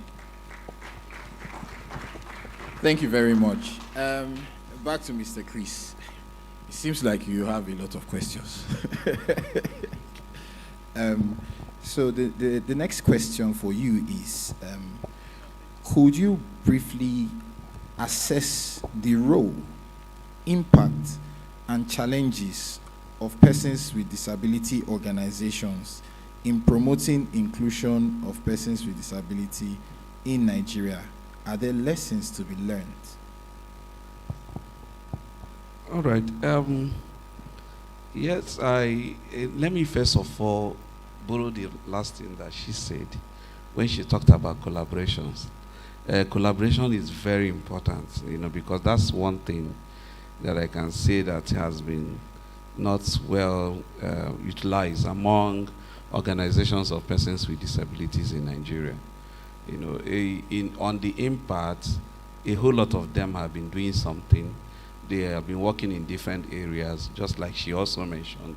People are working on governance. Some people are working on issues that has to do with inclusive education, sexual, gender-based violence, and several other things that they are working on. So there has been some impact, because if I said there's no impact, that means because there's a whole lot of things that have been achieved, because where we used to be is not where we are today, because so many things have been done. Many organizations in the area of elections in the past, we don't really have, INEC didn't have any framework for persons with disabilities, but now they have a framework. And when they were working on the new Electoral Act, the Electoral Act 2022, at least section 54, if I'm not mistaken, totally discuss, the persons with disabilities, how the issue of priority voting, the issue of assistive voting materials for persons with disability were also mentioned. And these are some of the achievements of organizations of persons with disabilities, because they actually made impact. They made the input in that particular, during the public hearings, they made a whole lot of input, and some of those things reflected. Then, so in our role, we continue to engage, just like she also mentioned, the area of trying to see that this act is well implemented, that the commission is doing their job, and the other organizations that, because when you look at the board of the commission, apart from the 6 persons with disability representing the 6 geopolitical zones, there are still other persons in the board coming from the Human Rights Commission, Ministry of Justice, and several other ministries. What it means is that they also have roles to play. So organizations of persons with disability need to now begin to see how they will begin to engage them to ensure that they play their role, to ensure that the acts are being implemented. Because one of the things that persons with disability is going to be benefiting, by the time we begin to now take up litigations for the issue of physical access, how are we going to be supported by the Ministry of Justice? These are some of the things that we'll also begin to look at, and begin to now develop our own strategy on how to engage Ministry of Justice when the time comes, so to ensure that we get all the support, because it's not only by person with disability going to court, it's getting justice at the end of the day. Because we know that even within the law, some lawyers are beginning to say there's a whole lot of loopholes on the law. So, but we know that if the government, especially from the side of Ministry of Justice, develop a whole lot of interest, we will still make a headway. And also, we will also help us by the time we go to National Assembly for amendment. We also know the areas will be coming in. But on what we should be doing, that collaboration is very important, that we'll see how we can synergize from our different strengths, because different organizations of persons with disabilities have where they have strength. So how do we now come together to make sure that at the end of the day, we will achieve what we need to achieve? Because working in silos is not going to help us. So at the end of the day, because by the time, and again, we don't need to be competing which one is the best, because that's exactly one problem we are finding now. You see someone coming to a podium speaking as if it's the only organization that is doing everything. So we should also be able to acknowledge other organizations who are doing something, and also recommend them to where they can access resources, funding, in order to do what they are doing. Because if, for example, Potter's Gallery is doing very well in the creative arts, and I see areas that Potter Galleries can get more funding to encourage entertainers with disabilities, I should be able to do that. I shouldn't begin to now say, my organization can work on that area when I know that there's another organization that can do better. You know, so we need to have that kind of synergy with the work we do. So when we do that, it go a long way for us to achieve that inclusive society that we're looking for. The next question for you was supposed to be collaboration, but you've already touched on it. So I'll go to the final question, which is, what key factors do you think have contributed or could contribute to overcoming challenges faced by persons with disability in Nigeria? 2 minutes. What key factors do you think have contributed or could contribute to overcoming challenges faced by persons with disability in Nigeria? 2 minutes, please.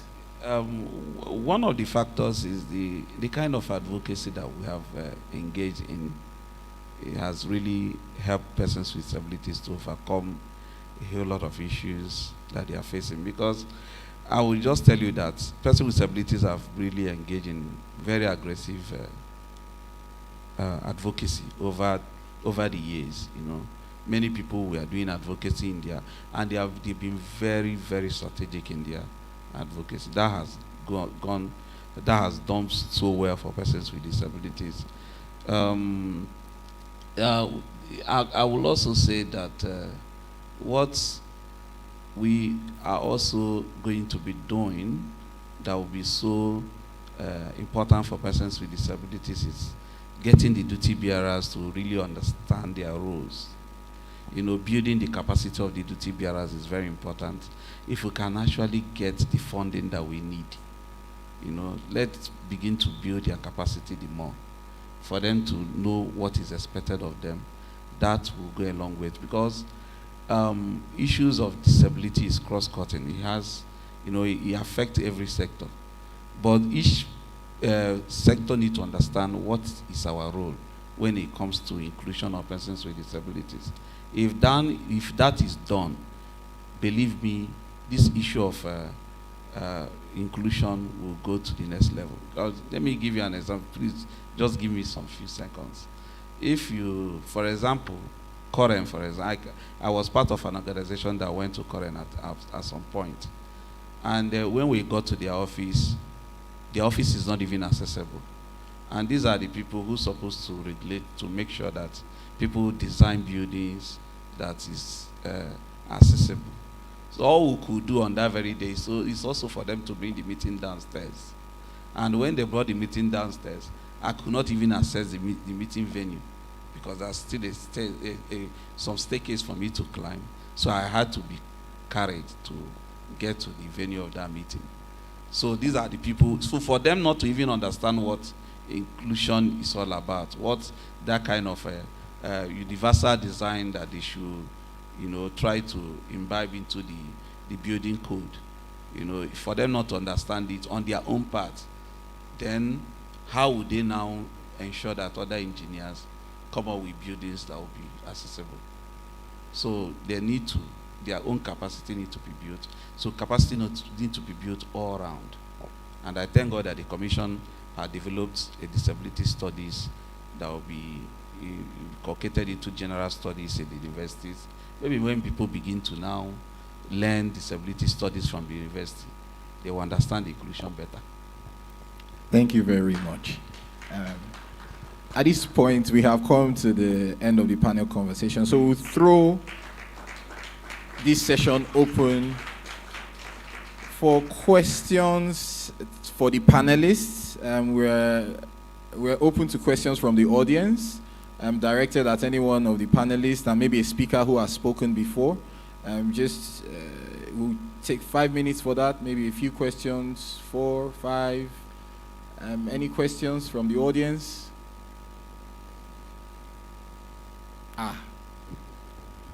No question. It's interesting. Okay, there's somebody with a question on that side.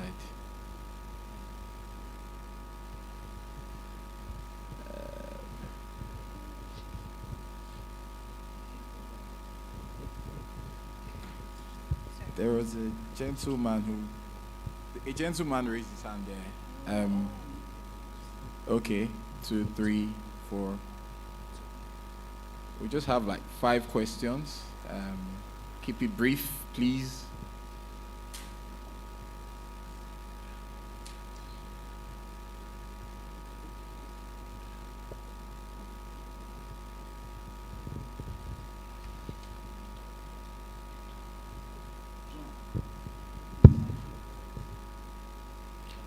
Good afternoon, everyone. My name is Fasai Monsurat. I have 3 questions for the panelists. First, I'll talk about Mr. Chris. I'm focusing on you first. When you were talking about persons with disability, ability to be able to move around, person with disability is expensive than a person that does not have disability. When you were talking about sharing 10,000 for a person with disability and a person without disability. Now, for example, if a person that is deaf wants to go to Lugbe, for example, or a person wants to go to Zuba, for example, how will the deaf person be able to get to Zuba? How does he communicate to the driver so that the driver will know that he is going to Zuba? Many times, drivers they're angry and they drop off that deaf person. So that means that's inclusive nature for transportation must require that whether you are a deaf or a blind person and others who have other types of disability or physically challenged, whether you can talk or not, there should be accessible transportation environment, not just looking at the face, but at least seeing and understanding what specific disability the person has. Now, on a person that is blind, who is a person with disability, or a person without disability, nobody is able to think about deaf people, most especially because our disabilities are hidden. When you see a deaf person is looking for work, they say, you're a deaf person, why are you coming here? Can you even write? No, that is a bad thing. So deaf persons are educated. Just like myself today, I came here and I know that persons with disability, even deaf persons are here, they should know that they should sit in the front so that it is easy for them to see the interpreter. Now, I had to move to the back. Now, many times here, I'm not able to see the sign language interpreter well because so many people are passing in my front and disturbing my view. Now, Mr. Chris, what is the way to address these deaf challenges to create awareness that will help people understand that, okay, this is a deaf person, I don't have to block the view of the deaf person so that it doesn't miss what is being said? Thank you very much. Now, my other question to my sister here with albinism. Now, talking about inclusion in the family, we, the deaf community, though our faces are different, we have unique challenges that are different. Sometimes you want to marry a person that is hearing is a problem. People say, no, you can't marry somebody who is deaf, because if you marry a person who is deaf, your child will be deaf. But I must tell you the truth. I have 4 children as I speak, and none of them is deaf. All of them can hear and speak. We need to include all of this information in our awareness campaign so that many, whether deaf, whether blind, whether physically challenged, we must understand that you don't give birth to progenies that will have disabilities.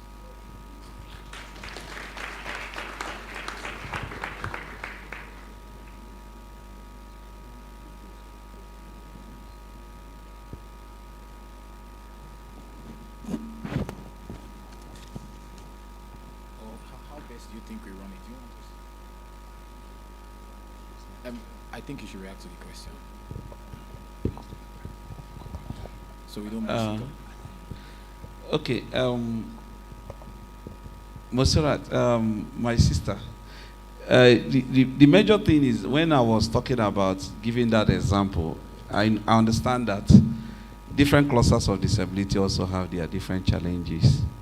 I couldn't start giving all the examples because I understand that as a deaf person, you also have your own challenges, you know. So because a deaf person go to the market without a sign language interpreter is also a challenge. You know, that's why I have seen an example of a deaf person who goes to Atlanta, and each time she's going to Atlanta, she goes with a sign language interpreter, and it pays her 5,000 to just go and interpret for her to follow up what is happening in the hospital, which is an extra cost for a deaf person. So that I know that deaf persons are also facing some of those challenges, you know. So on the issue of transportation for deaf persons, I think what has been working is having directions inscribed on some buses. But you know, in Nigeria, especially in Abuja, we don't have a transportation system that is working. So people use their cars for transport, so it becomes a problem on how the person will interact. But if it's maybe a place like Lagos or even like France that I went to, you see a bus, where the bus is going is boldly written. You enter the bus, you see signs, you know, where you see everything. So as a deaf person, you don't even need anybody to direct you. So they will be telling you in remains so and so minutes to get to so and so place. And you're seeing the electronic display. So as a deaf person, you know your next bus stop to drop. But it's not happening here. So it's one of the things we are advocating for to happen here. So if we have it here, a deaf person will not have problem. We'll go to anywhere we want to go and come back without any additional cost.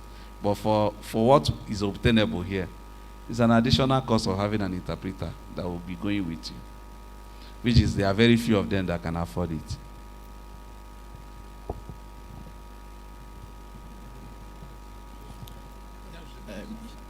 I think she just corroborated what she said. It wasn't a question per se. Can we have the next question, please?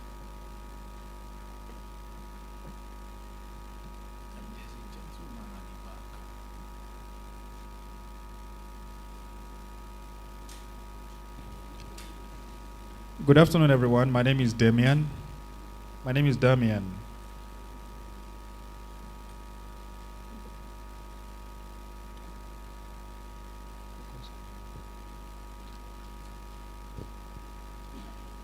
Good afternoon, everyone.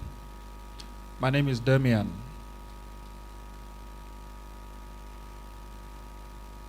Now, based on what we have been discussing since, I'm satisfied with all of the participants and the discussants and the panelists. It clearly shows a clear understanding of the subject matter, creation of awareness and other things. Now, I want to speak specifically on media. I'm not satisfied with media at all. If we can remember vividly, during the election, when they were counting and announcing the results, the way that the media puts our interpreter was not very clear to us. It was a wrong placement for the interpreter. Our friend here, Mr. Pascal, informed us that information is power, and media controls information controls the minds of people. Now, we, the deaf, we miss many information. For us, we don't even know, like today, the program now is being placed here on the screen. That's fine. That is how all media should always transmit their information, that it is easy, that it is accessible for all. We who are deaf here, we need to be able to capture the information and understand clearly so that we don't miss anything. Again, For example, today, the video that was demonstrated this morning, that was shown this morning, yeah, from the, I think, MacArthur Foundation, it has captioning, and that's very good. That's very accessible for us. It helps us to understand what the video is saying. So that is how media should work. So media can follow such example, and that will really help us very well in our community. Thank you. Thank you very much. Now, I think that contribution was well appreciated. Thank you very much. One more question, please. That gentleman has been raising his hand. Yes. Yes. The gentleman on white, I think. Yes. Yes, thank you. Thank you so much. Good afternoon, everyone. Moderator, thank you. Panelists, thank you for a job well done. My name is Innocent Patrick. I want to appreciate Yar'Adua Center for this. Mostly looking around, I've seen my brothers and sisters from NYC. It's like we have started, because these are people who are going out to make decisions, make policies, laws, and far-reaching decisions that will affect our collective destinies. And I suppose as they are here, tomorrow when you occupy positions of power and decision-making, you will have persons with disabilities at heart. We should also look down to our younger ones in secondary schools. MD, Qualitative Magazine. You said men are wicked. I would demand an apology for that. Am I wicked? Have you seen Angel husband? Have you seen Madam Victoria husband?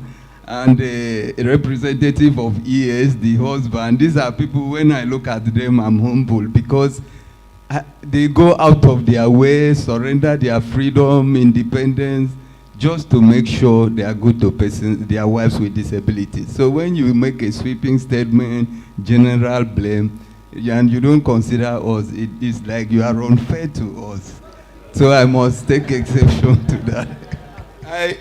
I said most men. I did not hear most, but you say Nigerian men, they are wicked. I apologize. So the second thing I want to say, I have been in fora like this, they berate Nigerian press, even persons with disabilities. But if I'm given an opportunity to rate them, I think I will rate Nigerian press the most inclusive press in the whole world. Persons with disabilities do not know what the press has done for them. Apart from their natural role, exchange of information, they give out, they tell the world what is happening in the world of disabilities. And they also report back to persons with disabilities what is happening in the world. They have stepped beyond to employ persons with disabilities in their media houses. I've seen that. NTA is using sign language interpreters. I have seen that. But more than that, my wife told me that her first trip abroad was as a result of a documentary by Channel. And that blew up.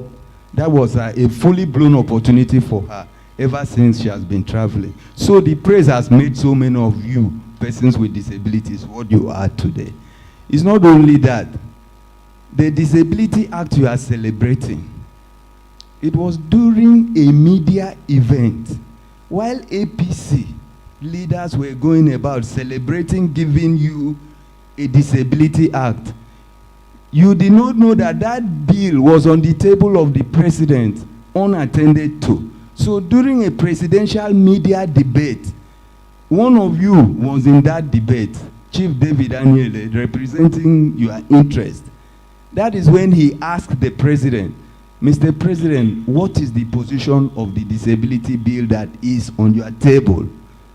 And Mr. President said he does not know anything about it. That's what happened. You have forgotten. And it was from that discussion that Mr. Chief David Daniele held the president to a promise he gave you people in Lafayette while he was campaigning. They were able to extract a promise from him that if they support him to win, he must assure them he will sign the disability bill. So they reminded him of that, and he signed the disability bill thereafter. That is one of the media contents that speaks to disability inclusion, and much more. Finally, some media houses, they have suspended every other topic and concentrate on disability issues. One of them is here. My brother Chris owns a media outfit. It is purely disabled focused. Issues of disability. So if you say the Nigerian press is not good to you, then it means you are ungrateful. Thank you so much for this opportunity. Now we're seeing more hands down than we had envisaged. It seems as if the conversation is opening up, but we're restricted by time, I am sorry. So on that note, I think we can just do one more contribution or question, and then we wrap up the session.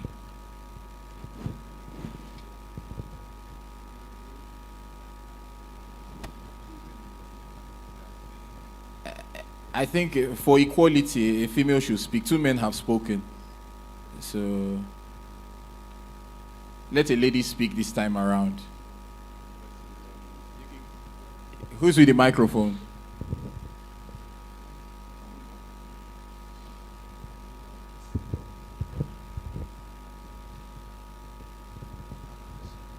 Okay, thank you so very much. I really appreciate. Good afternoon, everyone. First of all, I really appreciate the organizers. This is a job well done, because I am really satisfied with everything I've been hearing since morning so far. I only have a contribution. Yeah, when she was talking about mates of persons with albinism, I can remember while I was still in school, a guy wanted to just come and have a nice conversation with me, just like greet me, wow, you're looking good, what's your name and all that. You won't believe it that his brother had to tell him that if you go and speak to her, if you should speak to her, I will call a family meeting for you for a deliverance because you have just spoken to a witch. So I was really shocked. I don't even know how to express myself. I just went to the guy. I was like, do I look like a witch? Based on the color differences, I am a human being just like you. I breathe the same air you breathe. How can you call me a witch without even knowing me? I just had to educate them a little because I can see that they are ignorant. So my contribution is the society should please see the abilities of persons with disability before the disabilities. Because in every disability, there are a lot of abilities. As persons with disability, we don't want sympathy. We want empathy. And as persons with disabilities, I would advise us to please continue to promote our full inclusions in policies, activities, and also programs. And we should not stop the advocacy. We should not have a low self-esteem no matter what. No matter our form of disability, we should not have a low self-esteem. I know a woman with a type of disability which is called cerebral palsy. The normal layman, normal person doesn't know. They call these people imbeciles, these people that talks and they have multiple disabilities. They call them all kinds of names. But I have seen this lady standing up for herself, speaking for herself. And at the end of the day, everybody was collecting her number. Why? Because she didn't keep quiet. She did not have a low self-esteem. So please, as persons with disability, I would advise us to be bold and also continue to speak for ourselves and also continue to speak for each other because we don't want sympathy. We want empathy. Thank you so much. Thank you very, very much. I would like to appreciate everyone who has contributed, everyone who has, added weight to the conversation. But on that note, we have come to the end of the panel session. I'm told the photographer would like to have a group photograph, and after that we'll continue with the list on the agenda. In our midst is a representative of the Permanent Secretary, Federal Ministry of Labor and Employment. So she will be coming up next to give a speech on behalf of the PS.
Like I had mentioned, we have in our midst the representative of the Permanent Secretary of the Federal Ministry of Labor and Employment, Ms. Kachalum S. Jalu, who is currently the Permanent Secretary of the Federal Ministry of Labor and Employment.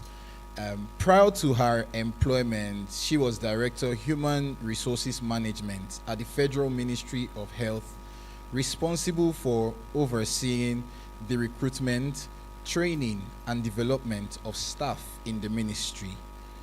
Ms. Daju is widely respected for her professionalism, integrity, and dedication to public service.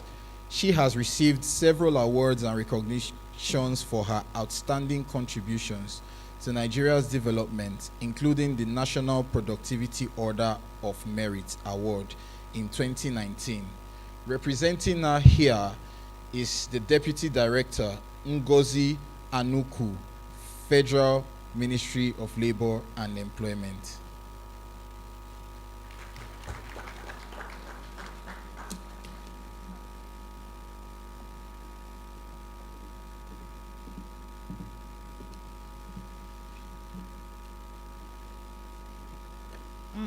Good afternoon, distinguished ladies and gentlemen. I must apologize for being late because we came in at the point where the panelists were being called to take their seats. And reasons were because we were engaged in the office and we had more pressing assignments. Reason why the PS is not here by herself, which she really regretted, and the Director of Social Security and Corporate Development Department. So I am here to just say a word or two on the behalf of the ministry. Thank you very much. I hope we are forgiven for being late. So, and I must say that maybe being late also was like an eye-opener to me, because having listened to all the submissions of the panelists here, I was highly delighted, because all the things that they said were apt. They were insightful and quite encouraging. And I must say that these conversations shouldn't just rest here. I encourage you to have a communique after this, and then you keep engaging and re-engaging. Don't just give up. We'll get there by the special grace of God in the name of Jesus. So I now read the goodwill message from the ministry. So the PS cascaded the assignment to the Director of Social Security of the ministry. So I want to stand on the existing protocols that has been established at the beginning of the program. So it is my pleasure to be at this meeting to give a remark on behalf of the Permanent Secretary, Federal Minister of Labor and Employment, Ms. Daju Kacholom, SMNI. I must commend Shehu Musa Yar'Adua Foundation for organizing this program, which aims to promote social inclusion in Nigeria.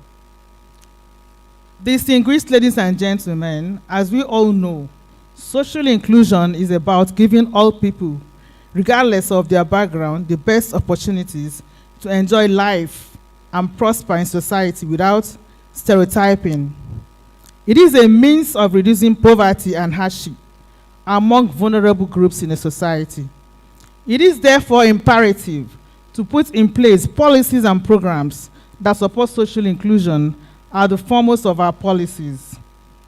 The Ministry of Labor and Employment, as part of conveying its mandate, has played very crucial roles with the emergence of various ongoing programs in social security, social protection, and social safety nets. Different groups of vulnerable persons, unemployed, and employed Nigerians have benefited every year across the 6 geopolitical zones. I strongly believe that promoting social inclusion and social justice will harness our diversity and improve labor productivity in Nigeria. I wish you fruitful deliberations, and thank you, and God bless. So thank you very much, and keep doing what you're doing. But I must say that, I must add that in every of these things, just make sure you add value to yourself as individuals. It's so important. And then build your self-esteem. Don't ever let anything bring you down. Your will belongs to you. And keep pushing. And one day we'll get it right. I mean, this country, we must get everything right. Don't give up hope on this country. So, but we need all hands to be on deck for us to achieve this. Thank you, and God bless Nigeria.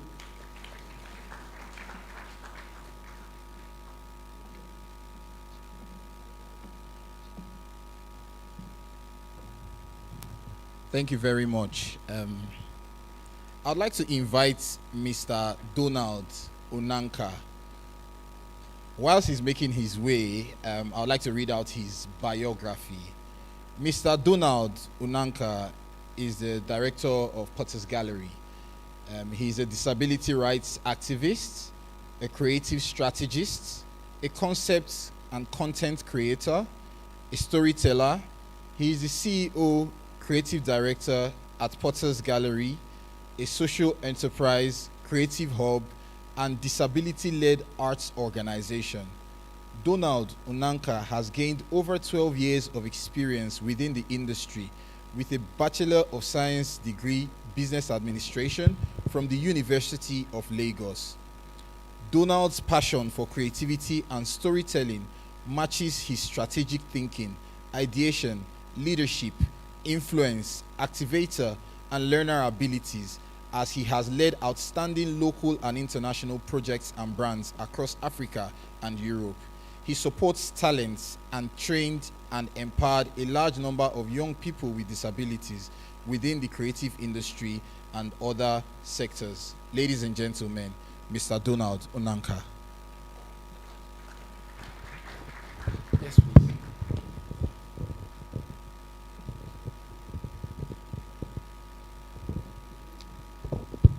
Thank you very much. You have actually made the job easy for me. First, I want to thank and appreciate Yar'Adua Center and CedarSeed Foundation, for inviting us to this conversation, and also to share our story and say a little bit of what we do. Potter's Gallery, like you have said, is a creative hub and a disability-led art organization. Our job is simple. We use the art and the creative industry to tell stories of persons with disabilities, build their capacity, use it to amplify their voices. While we are also building their capacity, we are also engaging the stakeholders in the entire arts and creative ecosystem. We believe in this ecosystem approach, to engagement on disability inclusion. So, like recently, we were engaging Nollywood. We were so worried that most of the content they churn out about disability tend to portray us as poor people, people that are heavily stigmatized and rejected. So recently, we engaged the leadership of Nollywood, and we told them that we are interested in seeing how we can, change the narrative a bit about their disability content. For example, what stops us from having the father of a rich man in a Nollywood film to be a person with disability? I mean, that will go a long way in changing people's perception about persons with disabilities. That's one hand of the work. And also, we'll build capacity seriously and ensure that persons and artists with creatives with disability, they have access to market, because there's no need of you do your work and at the end of the day, you can't access market. Our vision is to ensure that we have a lot of Kobams, Asukwas of this world, and Yinka Ayefeles of this world. That is simply what we are trying to do, and why we are also engaging the stakeholders to open up the space. Because we need to see galleries being accessible for persons with disabilities. We need to see cinema halls accessible for persons with disabilities. And also, when there are interventions for persons with disabilities, especially in the creative industries, persons with disabilities are part and parcel of it. Because Cobhams, for example, has one of the best studios in West Africa. And he's a visually impaired person. And if you want to do anything with him, the issue of blindness doesn't even come to play. You look at his skill first. You look at his skill first. So that's what we are trying to do. And today, when we are coming, we invite one of our members to also come and exhibit. Ella Onyebe is is a hearing impaired artist, and her works are very competitive. She has exhibited around the world, and you can see some of her works that displayed, outside.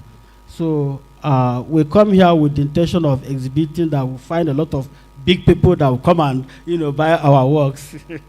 So Ella will tell us her story, and she's been very good with her works.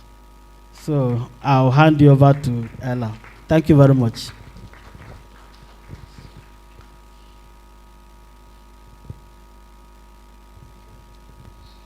Hello, everybody. My name is Onyebe Ella. I'm an artist. I am one of the artists representing Nigerian outside Nigeria. There's actually an exhibition that I'm going to go for next month, which is the Nigerian Contemporary Art Exhibition in Malta. So I'm one of the women representing Nigeria, actually. My kind of disability is hearing loss. I use this hearing aid on both ears. Right now I'm wearing one hearing aid. Without the hearing aid, I can't hear very well. I hear very little, okay? So, sorry, I don't know much about sign language. I'm sure some of our, people here will be expecting me to communicate with them that way. But I'm trying to improve on that too. I have some of my artwork here, and at the fountain, when you go out, you see most of my artwork out there. I am more of an abstract painter.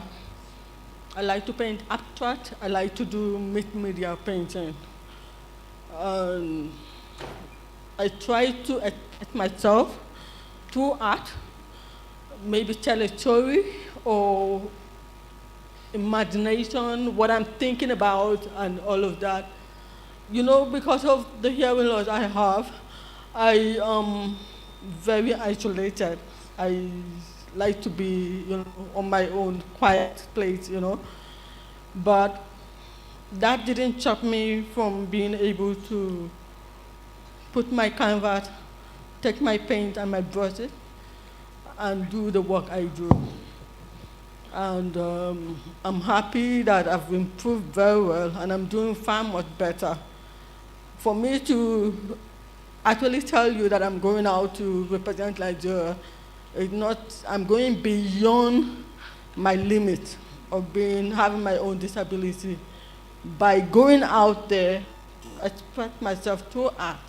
And because of the art I do, people like them. I'm sure you can see some of them here and see how beautiful they are. If you want me to tell you about art, by the time we go to the fountain, I will be able to explain some of the work to you. Thank you very much. So nice meeting all of you.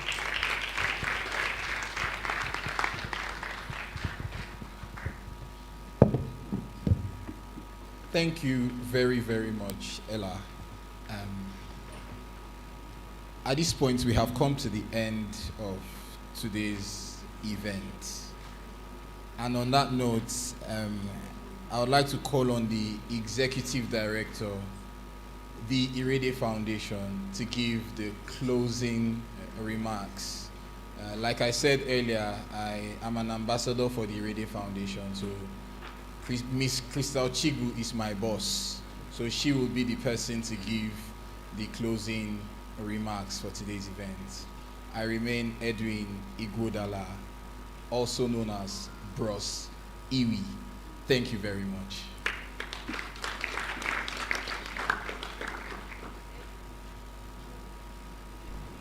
Good day, everyone. I would like to stand on existing protocol.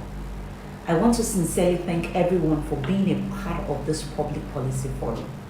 The journey of inclusion for persons with disability is a journey we all need to take together as a society.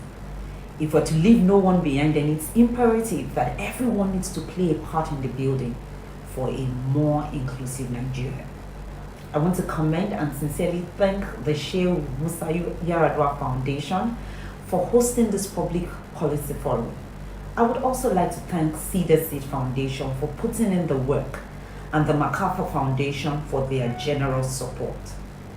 As a mother of a child with disability, and also someone who has worked with persons with disability and continue to work with persons with disability, my dream and commitment is to see a Nigeria where people are not limited by their disability, that no one is discriminated against because of their disability. I also know that this is a tall order, but I believe in our collective resolve to make this happen in our own lifetime. Nigeria is on an important trajectory. The disability community has put in a lot of work to make sure that our voices are heard, our plight seen, and our demands met. We have done this through the Discrimination Against Persons with Disability Act.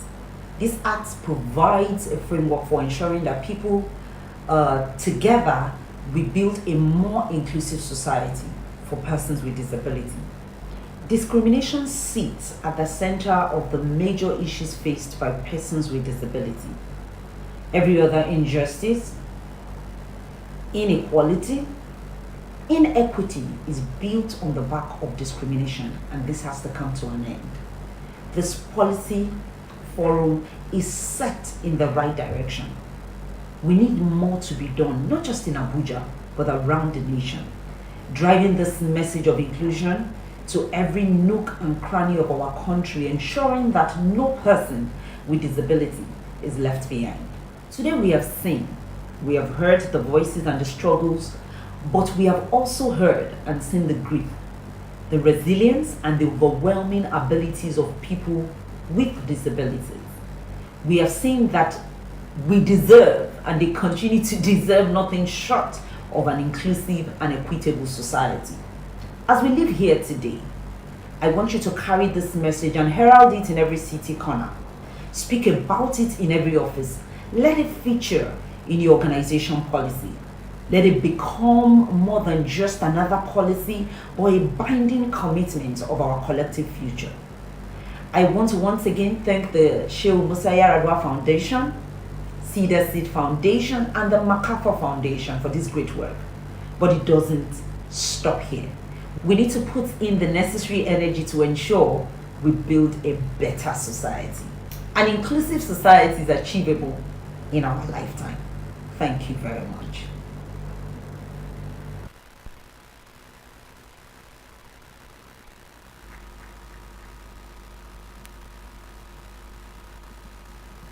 Thank you, everybody. It's now time for lunch, so I would like to crave our indulgence to go to the Potter's Gallery for lunch. thank you again, and thanks for your time. Thanks for your contribution. Thank you, everybody. Thank you, thank you, thank you. That's all. Thank you very much. That's all.